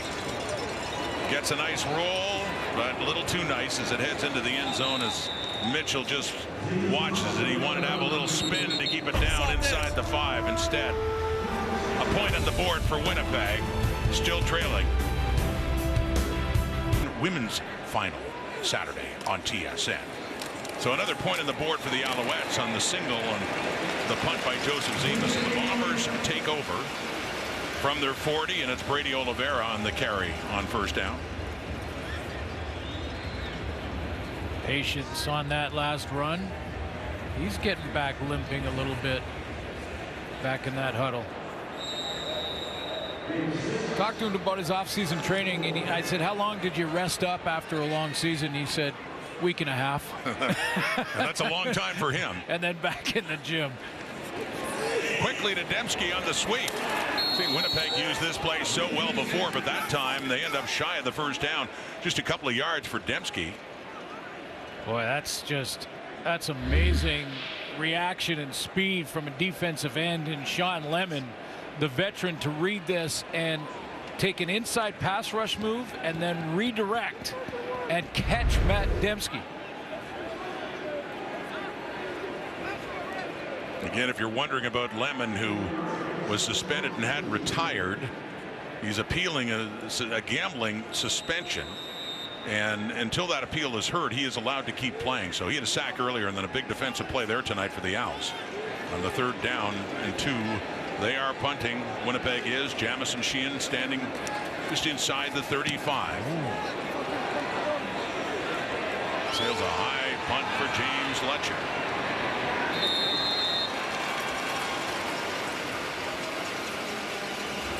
Cody Fajardo. This Tyson Philpott with just seconds to go to win it. What a difference a year makes for Grey Cup champion Cody Fajardo, John Lou. Yeah, indeed, Rod. Cody Fajardo, after the rough end to his stint in Saskatchewan, said that he dedicated his first year in Montreal last season to the people who supported him and stuck by him through his tough years, primarily his family. But now that he is a Grey Cup champion, Fajardo says that this year he's focusing on validating his place in the game, that he wants to be consistent, wants to go for another championship because he feels like that'll be part of his legacy, that he's going to be considered a Grey Cup champion forever, and that's something that he felt that people didn't believe could happen for him, but he proved the doubters wrong, Rod. And John, we just saw the combination of Fajardo to Philpott again. They connected earlier for a touchdown, and of course can never take that one away back in November with just 13 seconds on the clock. Well, that drive was so good, so dramatic. Fajardo with a 13-yard run on 2nd and 18. And then with time running out to find Philpott. Unreal. Off to the left. That is caught by Philpott again. So he runs for 13 in the final drive, and you remember it well. Called it well. And then does this on 3rd and 5. Like, come on. Come on. That was just crazy. Goes deep to Speaker on 3rd and 5. Converts it, says it was his best throw of the night. It was 31 yards, and we all thought they're just going to try to get close to see if they could get a field goal to tie it. Yeah. Instead, they went for it. And that was it. That was ball game. Then, of course, the next play was the touchdown. This time, they're 2 and out. It's Mitchell with it. New returner for Winnipeg. And the rookie, Jeffrey Cantara-Coup, drafted in the first round by Montreal on special teams, coming out of Memphis and highly regarded. He was taken 9th overall. During the return, illegal block. Winnipeg number 25, 10-yard penalty, first down. So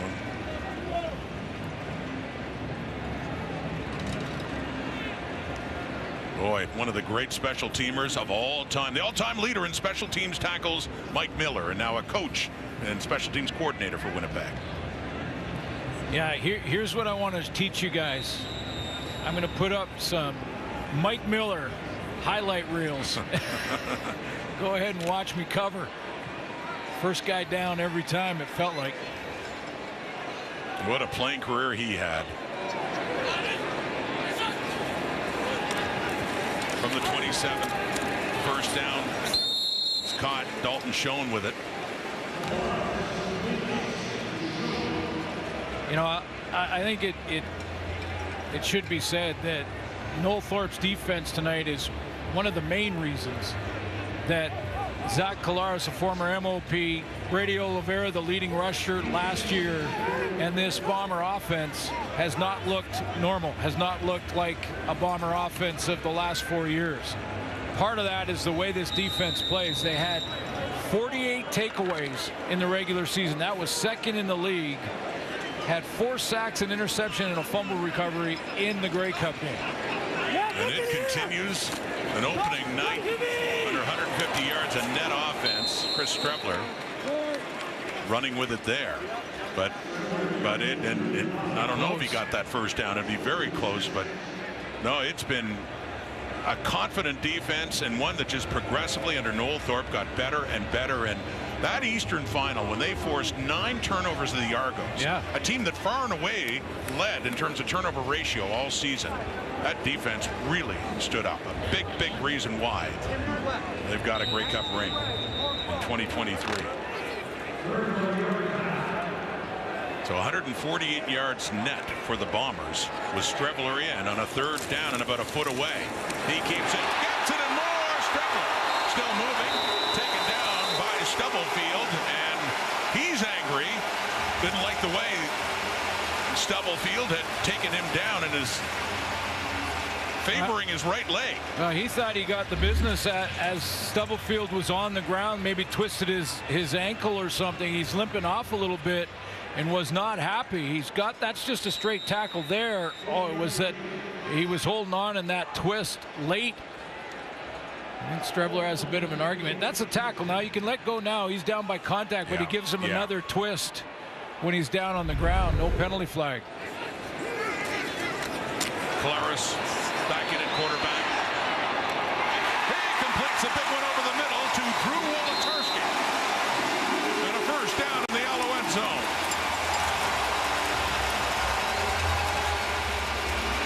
Well, you never know what could be the catalyst to bring the team together and get things going and grab some momentum, and maybe that shot on Streveler will be just what the Bombers need. Pretty good composure for Zach Collaros. Step up in the pocket there. 25-yard pickup. Wolotarski. And a first down for Winnipeg. Stubblefield now is the injured player.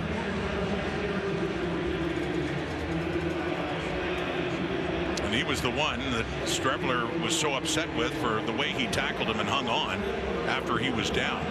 Reggie Stubblefield. Well, yeah, and I'll say Reggie Stubblefield is probably looking at supplementary discipline after that hit on Streveler, who has been limping around the sideline, is getting attended to by the trainers. Still quite upset, and Stubblefield now the one down in his second year at a Kansas State. Went to the same school as Dalton Schoen and had a great first season with the Alouettes, emerging as their cover linebacker, taking that spot after an injury to Najee Murray, and really embraced it. And he was part of that great performance by the Alouettes defense late in the season and into the playoffs. But you can't do what he did. Oh, before? Definitely not. On Streveler. No. Yeah. You can't.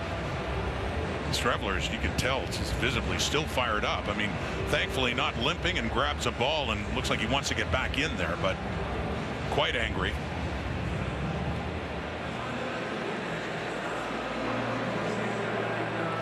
I didn't see what happened to Stubblefield.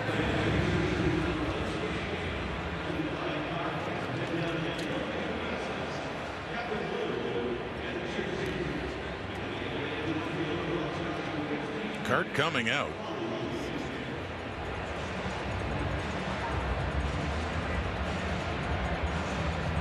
As it's Murray in there with Kebion Ento to see if they can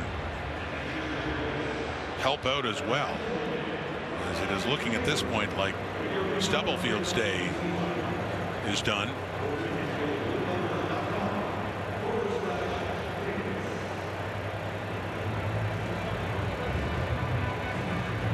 Just a play after he was cast the villain by Streveler. So putting some weight on his feet now and getting the pat in the back from his teammates.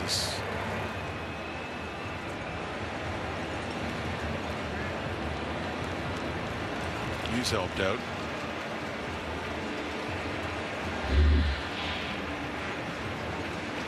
Take a look at how he got injured here. Reggie Stubblefield is coming on a blitz, and he comes inside. He gets picked up there, turns, and then goes down. So it wasn't a non-contact. Grabs the right knee. It wasn't a non-contact injury. He did get hit by that offense. So I think it was Eric Lofton. Eric Lofton got him up high. Eric Lofton got him as he got inside there, but it was just the way the foot planted in the turf. Good pickup by Lofton and a clean hit. It's unlucky for Stubblefield. Who heads off late in this third quarter. 35 seconds to go. Montreal leading it by 13 points. The Bombers with the ball and on the move down to the Alouette 37.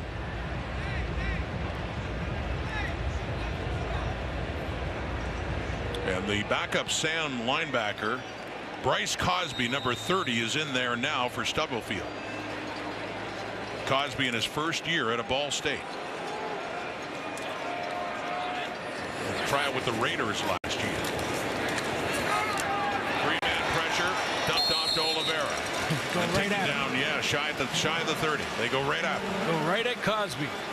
Got a newcomer in there, guy in his first year. He's playing right near the line of scrimmage.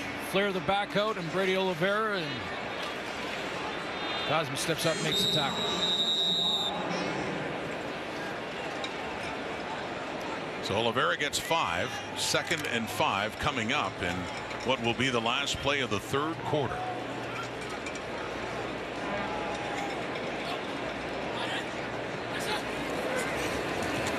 It's again a 3-man rush. Lots of time. Collaros.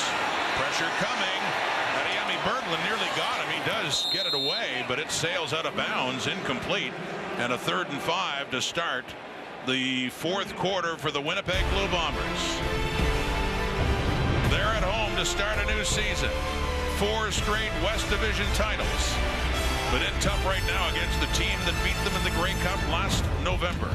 Montreal will lead it heading into the final 15. Matcher, they don't like it that way, but there is some carryover here, Glenn, and that's how good Montreal's defense has been against Winnipeg's offense. Well, they have. I mean, every time it seemed that the Bombers and Zach Collaros would get something going, the Alouettes would generate a turnover. They got 3 so far with the 4th quarter to go, but I don't think it's over. This is a veteran team. This is the oldest team in average age in the CFL, in the Winnipeg Blue Bombers, and they're not done yet. They got a quarter to go in striking range, and the task on the road for Jason Moss's crew is to finish. And Sergio Castillo is out to see if they can put 3 on the board and get a little bit closer right now as this 4th quarter begins. He missed a field goal try earlier that turned out to be a safety. Letcher took it out and went back in again. So 18-5. This is to make it 18-8 in a 10-point game from just inside the 40. For Castillo, he is wide left again, and that one sails right out. So the 2nd miss for Sergio Castillo, normally quite reliable, as mentioned, over 90% last year. He had clicked on, so that's just 1 point on the board now, and an 18-6, still 12-point lead for the Alouettes. Jamison Sheehan is the holder. We'll take a look at the hold. Looks like the hold was where it was supposed to be. I didn't see. Often, if the hold is off, the kicker will look directly at the holder immediately after the kick. And this is from a guy who used to hold. You held for Dave Ridgway in Saskatchewan. One of the most famous field goals in Grey Cup history. I got that look a couple of times. Yeah. What do you think you're doing with that? Cody Fajardo, 12-point lead, 4th quarter. And Tyson Philpott, and good yardage after the carry for Philpott. Now that's his 5th catch of the night. Number 1 in the CFL last year, and when you take a look at his completion percentage and how close it was to the 09 season with his OC Anthony Calvillo. As Fajardo just keeps it on the 1-yard carry, and there he is, one of the greats of all time. And the Alouettes had a 13-year drought after Calvillo. The Alouettes had won back-to-back in 09 and 10. Didn't win again until Fajardo was quarterback last year. Different guys, but Cody Fajardo, he took some sacks, wanted to protect the football, but that completion percentage, outstanding. Number 1 in the league. And Calvillo, number 1 all-time in passing yards in CFL history. Here comes Willie Jefferson, and in a hurry, dumped off to Walter Fletcher, but the Alouettes go backwards there.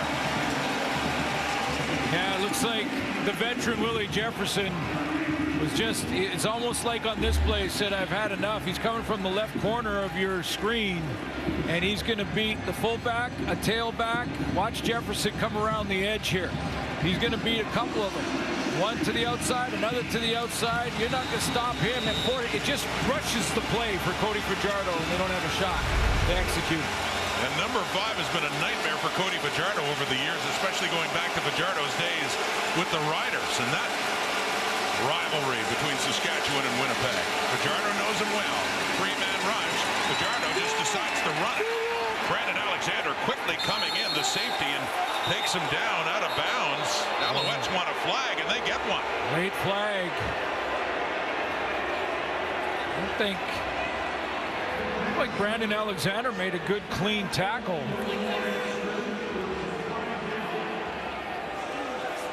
the Alouettes thought there was some extra stuff, or did Alexander get the face mask of Fajardo? Face mask. Winnipeg number 37. 15-yard penalty from the end of the play. Automatic first down. So the hand came in, just glanced the face mask, but enough for the flag on Fajardo, or on Alexander on Fajardo. Another look. You see the reach and the helmet go forward. Just for a moment before the arms came down, but right there.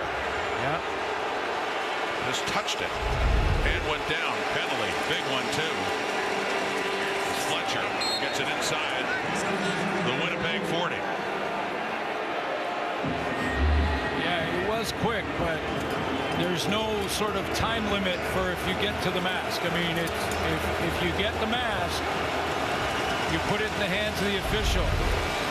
Bombers were off the field there, and that's not a penalty. I mean, that's the penalty that happens. It's just,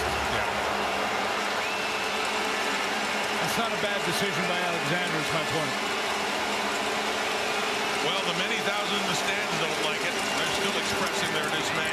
Jillian Grant on that hit takes off and has a first down and more down inside the 30 for Montreal.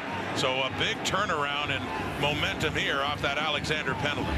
Well, this is a well executed bubble screen, not a bubble screen, but just a hitch screen to the outside. For all those offensive coordinators that want me to get the terminology bang on, it's just a hitch screen, but well blocked at the point of attack.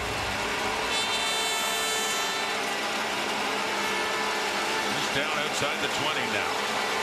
12-point lead, looking for more. Loves now to Philpott. He turns around, he gets only about a yard on that. Well, the Bombers have lost Kenny Lawler early in this game to injury, and the Alouettes have lost Tyler Sneed. I don't think he will be returning. He's got down that sideline, had great concentration on this deep ball against the zone earlier in the game. And coming up after that tackle, and again, clean tackle there, but it looked like Ford just kind of fell on the back of his legs. They're just inside the 20, and quickly again over to Philpott, down to the 15, working in it a little more. So an opportunity here at 12 to make it a 15-point lead, with a third down coming up, and we expect to see David Cote coming on to see if he can add another field goal here for the Alouettes. You know, I would call that a successful drive for the Owls, though. I mean, hit screens took the Bombers out of really any big time, blitz packages, trying to create a turnover, and could match the field goal attempt. Cote, 1 for 1, 21-yard try. That's another. So 9:52 in the clock here at Princess Auto Stadium, and it's now a 15-point. Still time for the Bombers, but that offense has to get to work. Now, they're down 2 scores still, but it's a 15-point game for Zach Collaros. Faking to Dembski, dumping it off to Oliveira. He's taken down, coming in Tyrell Richards on the tackle after a pickup of about 5-6 yards. Real good tacklers, close quickly. Veteran secondary. This is an outstanding defense. Montreal made some nice additions too. Derek Wigan is a great addition in the interior of that D line. Got a rotation there. Avery Ellis also rotate in. Say spotted the ball at the 44, so actually a 2nd and 6 after a 4-yard carry on that pass to Oliveira. So here's Collaros again. He completes it. No, he doesn't. Intended for Schoen, and all over him like a blanket is Darnell Sankey. Yet to lose as a member of the Alouettes. I mean, his arrival coincided with that long winning streak, capped off with a championship. Well, and he walked it like he talked it. I mean, he had that speech I mentioned off the top, and then Darnell Sankey in the semifinal, 8 tackles, an interception, and 2 sacks. In the final, 6 tackles and an interception, and in the cup, 8 tackles and a sack. I mean, he walked it like he talked it. What a great acquisition he was. And here's Letcher on the return. And gets turned around and flops down on his back at about the 33-34.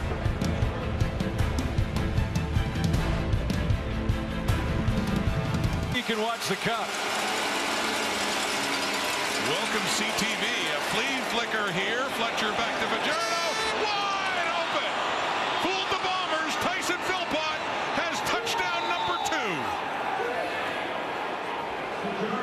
What a play by Montreal as the Alouettes are pouring it on with a little trickery. 76-yard touchdown on the flea flicker. Cody Fajardo to Tyson Philpott again. You know, Fajardo sees that the DBs are coming down towards the line of scrimmage. That was Diedrich Nichols that I just drew coming closer to the line of scrimmage. He knows the Bombers. He and Jason Moss, Anthony Calvillo know the Bombers are desperate to make something happen defensively. They want to get after it. They want to try and sack Cody Fajardo, maybe cause a fumble. So why not play into that? Go with the flea flicker. The great call. Outstanding call. It's like those two have connected before. Fajardo and Philpott again, and Cote the point after. And that is wide left, so no point after that time. It remains 27-6, but still a 21-point lead now for the Alouettes. Near the halfway point of the fourth quarter. Wow, Tyson Philpott just picking it up where he left off at the end of Grey Cup 110. Well, watch Philpott sell this. You got to be a good actor here. The Oscar goes to Tyson Philpott. Watch him hold it there. Now, where are the eyes right here of Tyrell Ford? They're back in the backfield on this run play. Whoa, whoa, hey, wait a minute. Where's my guy?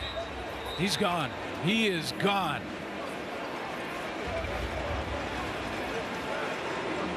You know, the Bombers trying to play desperately to come back in this game. They're trying to get aggressive. You see Diedrich Nichols up in the line of scrimmage.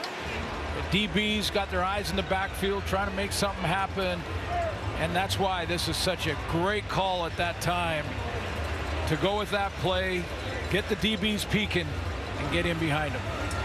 Perfect call at the right time, and Fajardo celebrates it there. Touchdown pass. Jalen, that's for you. Show me what you got this weekend. Let's go. Talking to his brother Jalen. The Calgary Stampede. Yes, sir. Tomorrow night. We were playing, bro. The Stamps are playing Hamilton Tiger Cats, so one of the twin Philpotts off to the races in 2024. Now he has 117 yards receiving suddenly on that second touchdown grab. So the hole is that much bigger for the Winnipeg Blue Bombers, down 27-6. Just over 8 minutes to go here in the fourth quarter. Philpott's getting a nose for the end zone. In the last 4 games of the regular season, he scored a major. First game of this regular season, he scores a couple of majors. Yeah. And that was the longest catch of his career, 76 yards. And some nice acceleration at the end of that one, which is why we need a little oxygen. Yeah. And a little O2. Get back up. Yeah. Good call. Good call. So Tyson gets the oxygen. Cody, he gets on the phone, talks that one over. Nick Dembski now. Well, I think he just went up to AC there and said, yeah, I like that one. Yeah, that one worked. That was a great call. Now right to the O-line. Yeah. Let's go. Keep them fired up. You know, this was a team a year ago that they had a lot to prove, and certainly at the start of the season, that's knocked down on the line of scrimmage. Another case in point, though, with what happened last year, the way it ended, how much does that affect a team's confidence, even with a lot of the same personnel coming into a new year? Well, you know, we've talked about some of the young players for Winnipeg here tonight, and they don't have that experience. Like even the young players in Montreal, the second-year guys. You know, I think of the corner Kavion Ento, who's just a second-year guy, but he has Grey Cup experience. He has playoff experience. He's played in the big games, and by the way, had a big pick in the big game in the Grey Cup. Those young guys have all that experience, and that gives you confidence. That guy Letcher has some too for what he did late in the season for the Alouettes. Some big returns. But Tyson Philpott in his third year out of the University of Calgary. And the heels of that Grey Cup winning touchdown is apart for Tyson Philpott here in the opener. A couple of touchdowns courtesy Cody Fajardo. Well, for a lot of Montreal fans, I'm sure they're saying, hey, we lost Austin Mack, so who picks up the slack there? Could very well be number 6. He certainly has tonight. Number 1 target for Cody Fajardo. Couple of majors, finding the end zone, good breakaway speed. And it looks to me like he's really worked on his route running in the offseason, because he looks good there. And boy, did he sell that trick play. He sure did. Not bad at stringing a couple of games together, too, isn't he? Of course, the other one was a little while ago. On the carry is Mulder Fletcher. But a 27-6 game right now. And not over yet. The Bombers still have time to add to their lead, but fewer than 10 points. It happened only once last season. It was here in week 3 against the BC Lions. BC beat them 30-6, and they certainly bounced back after that. Went 14-4, but not something you see, especially here in Winnipeg, very often.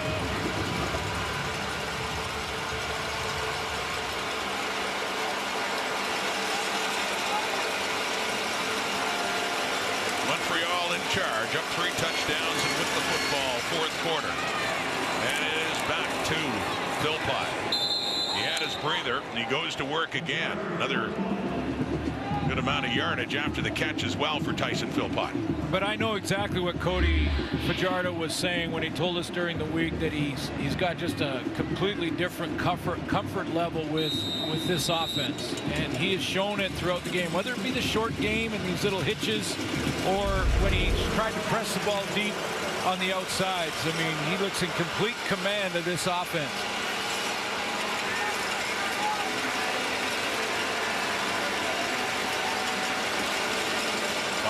Minutes to go.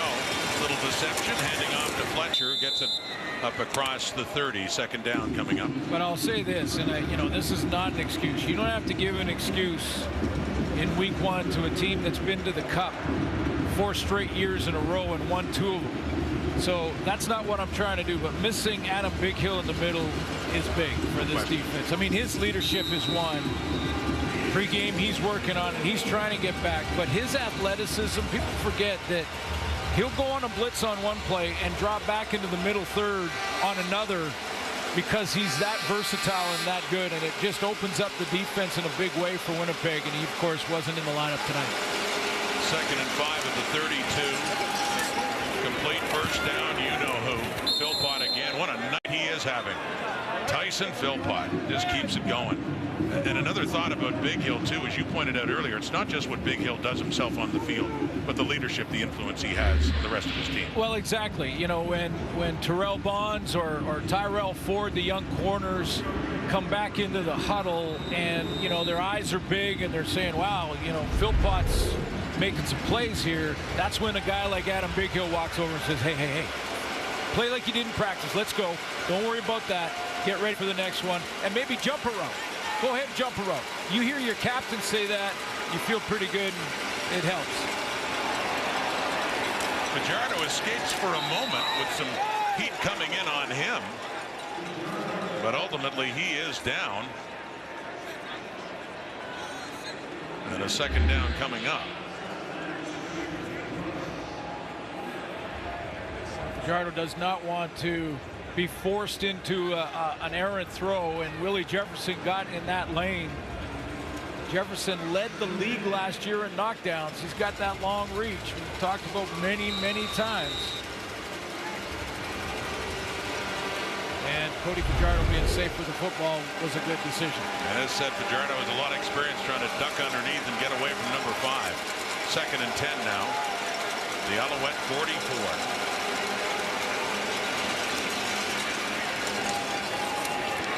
Gets it to Fletcher. Gets a few more yards, but 3rd down. Zima will be coming on to punt it away. Chipped away at the clock, that drive. Safe throws.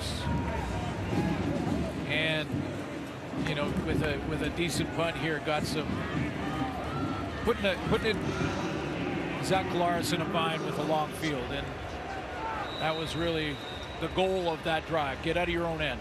And it's 11 straight completions for Fajardo Not enough for a first down, though, as they call the 3-minute. And this opening night of the Canadian Football League season, we're just getting started. 3 more games to come in week 1. To look at Myron Mitchell replacing Janarian Grant as the return specialist. Grant moving on, signing with the Toronto Argonauts, who open up against BC at home on Sunday. Timeout, Montreal. Timer, please reset the game clock to 2 minutes and 41 seconds. 2:41. Yeah, interesting matchups with Bo Levi Mitchell going back to Calgary tomorrow night. First time, and again, that feels weird to say because it feels like a long time since he's been there. And it was just, well, for one thing, he missed a lot of time with injury, but also it was never on the skid. Hamilton didn't go to Calgary last year. They didn't last year. Just one game against those 2 teams played against each other, and that was in Hamilton.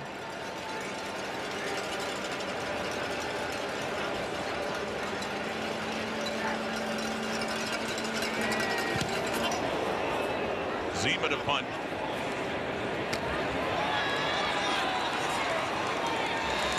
And Mitchell on the return. And then we head to Edmonton. Yeah. And is that going to be a star-studded affair or what? I mean, the likes of Warren Moon, Ricky Ray, Willie Pless, Brian Kelly. And Matt Dunnigan's going to be there too, of Matty, course, right? our Matty, you know, many others, Damon Allen. I still have nightmares of Brian Kelly. Yeah. Boy, the legends of that franchise is past. I mean, yeah. You start rattling off those names, and we're just scratching the surface here. Well, it's all the greats in the Edmonton organization that once won the Grey Cup 5 years in a row. Yeah, and you think about it, it's you know, it's kind of a tough draw for Saskatchewan. Not insurmountable, obviously. And I think they're real excited about their team with Trevor Harris coming back, but you know, and is healthy. The preseason proved that. So Trevor Harris be ready to run an offense with A.J. Ouellette in the backfield. Right. And that's going to change things in a big way for them. So it's not insurmountable, but the Edmonton Elks are a desperate football team. I mean, anyone that's played on that team in the last couple of years, maybe the newcomers won't get it, but I mean, they got to get off to a good start. Let's be honest. Really need to. 4 wins in the last 2 years.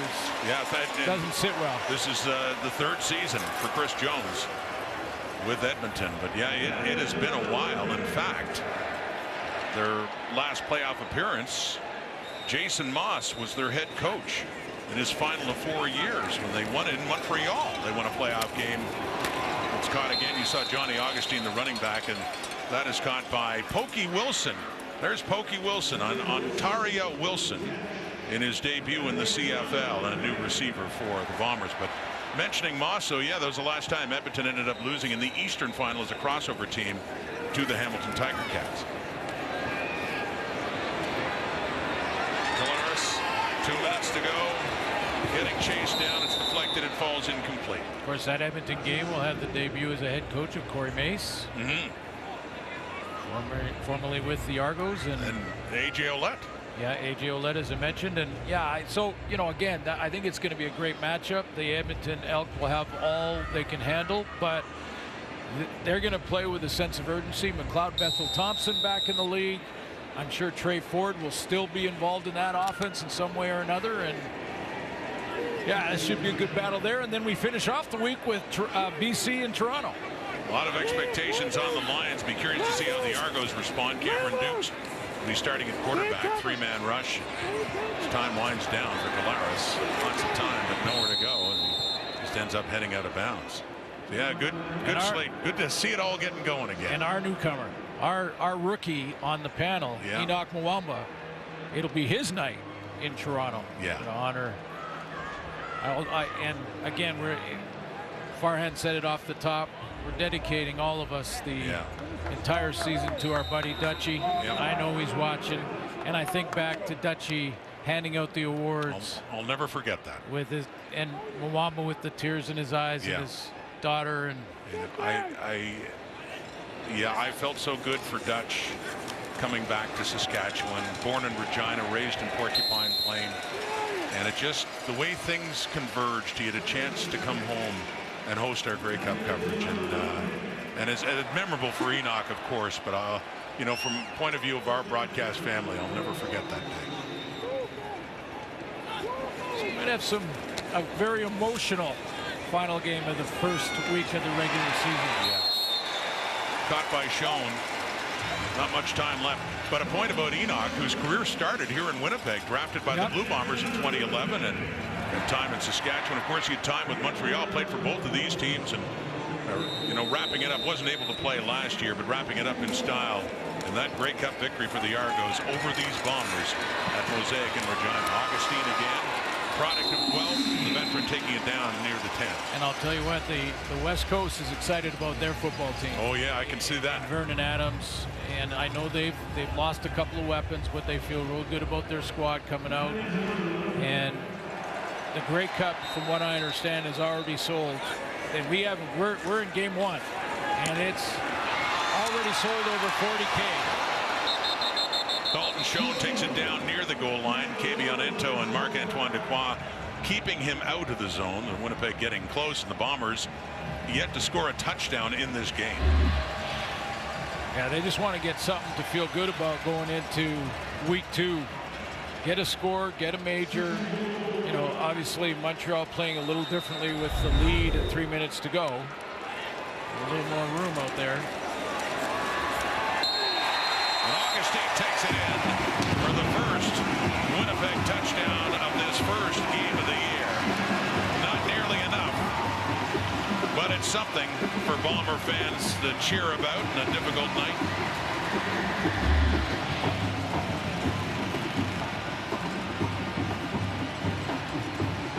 Yeah, they're going to figure it out.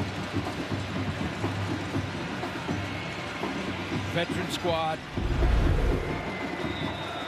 Well, as said, I remember being here in week 3 when BC just dominated this Bomber team, won it 30-6, and Winnipeg turned it around. They ended up winning the division again at 14-4. So, and what a tough night for their kicker, Sergio Castillo. Yeah. Normally very reliable, one of the most accurate kickers in the league. He's missed a couple of field goals left, and he misses that point after right.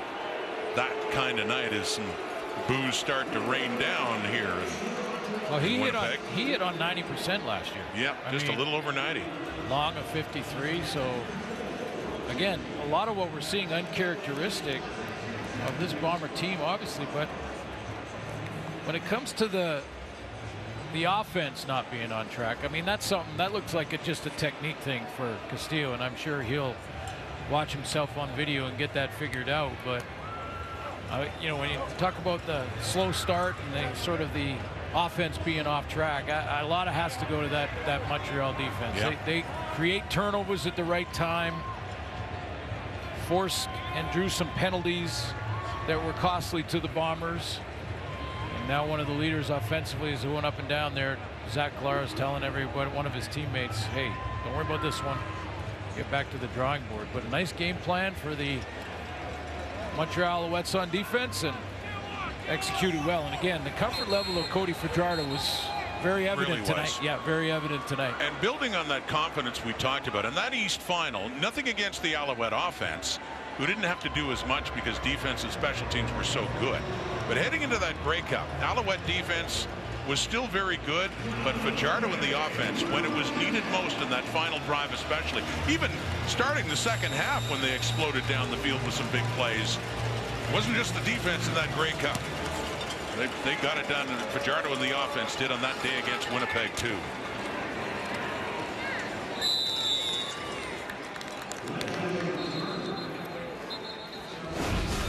F1 makes its annual stop in Canada this Sunday with the Canadian Grand Prix at the Circuit Gilles Villeneuve and Ile Notre Dame in Montreal. It all begins at 12:30 p.m. Eastern, 9:30 a.m. Pacific time. F1 on TSN in Canada. Canadian Football League, night 1. Great to have you back. Great to be back watching the Canadian Football League in play. 1 of 4 this week, and it's gone the Alouettes' way just like it did back in November. play out this final minute. Walter Fletcher.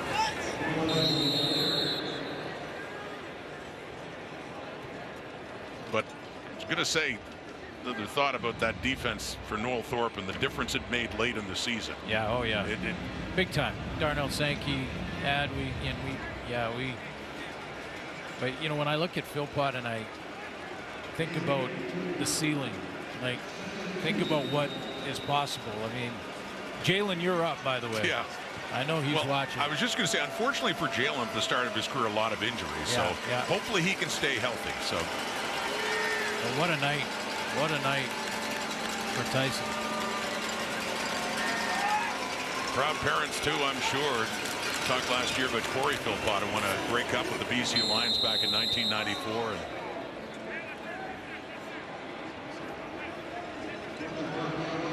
A football family.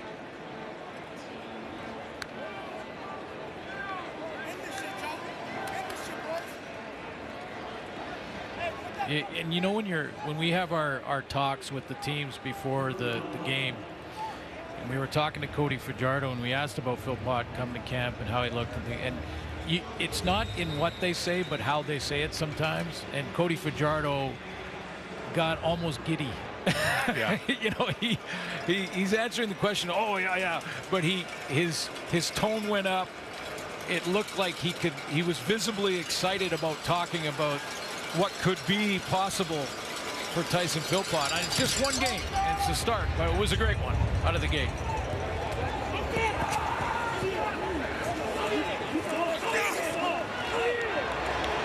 It is picked up by Evan Holm on the final play. The flag does come out. And Fajardo, well, not all his trips to Winnipeg have been this positive. He had some tough ones as a member of the Riders a few years ago, but he's enjoying this night just the way he enjoyed that night 200 days there was ago. No yards in the play by Montreal. That penalties decline. This is the end of the game. Last season ended with the Alouettes getting the better of the Blue Bombers. This season begins the same way. Grey Cup rematch? Well, it's Montreal doing it again. Cody Fajardo celebrating again, and his favorite receiver is the one who caught that Grey Cup winner back last November, Tyson Philpott. What a night for him as he picked up 10 catches. Thank you for watching. Thursday Night Football presented by New York Fries. Game 1 in the books. And the defending champions on the road are the ones that got it done. The Alouettes looking to prove that whatever happened last year was certainly no fluke. Montreal looks strong. Tomorrow, the season continues with the Ticats. Go Levi Mitchell visiting Calgary. Thank you for watching from Winnipeg. SportsCenter's next on TSN.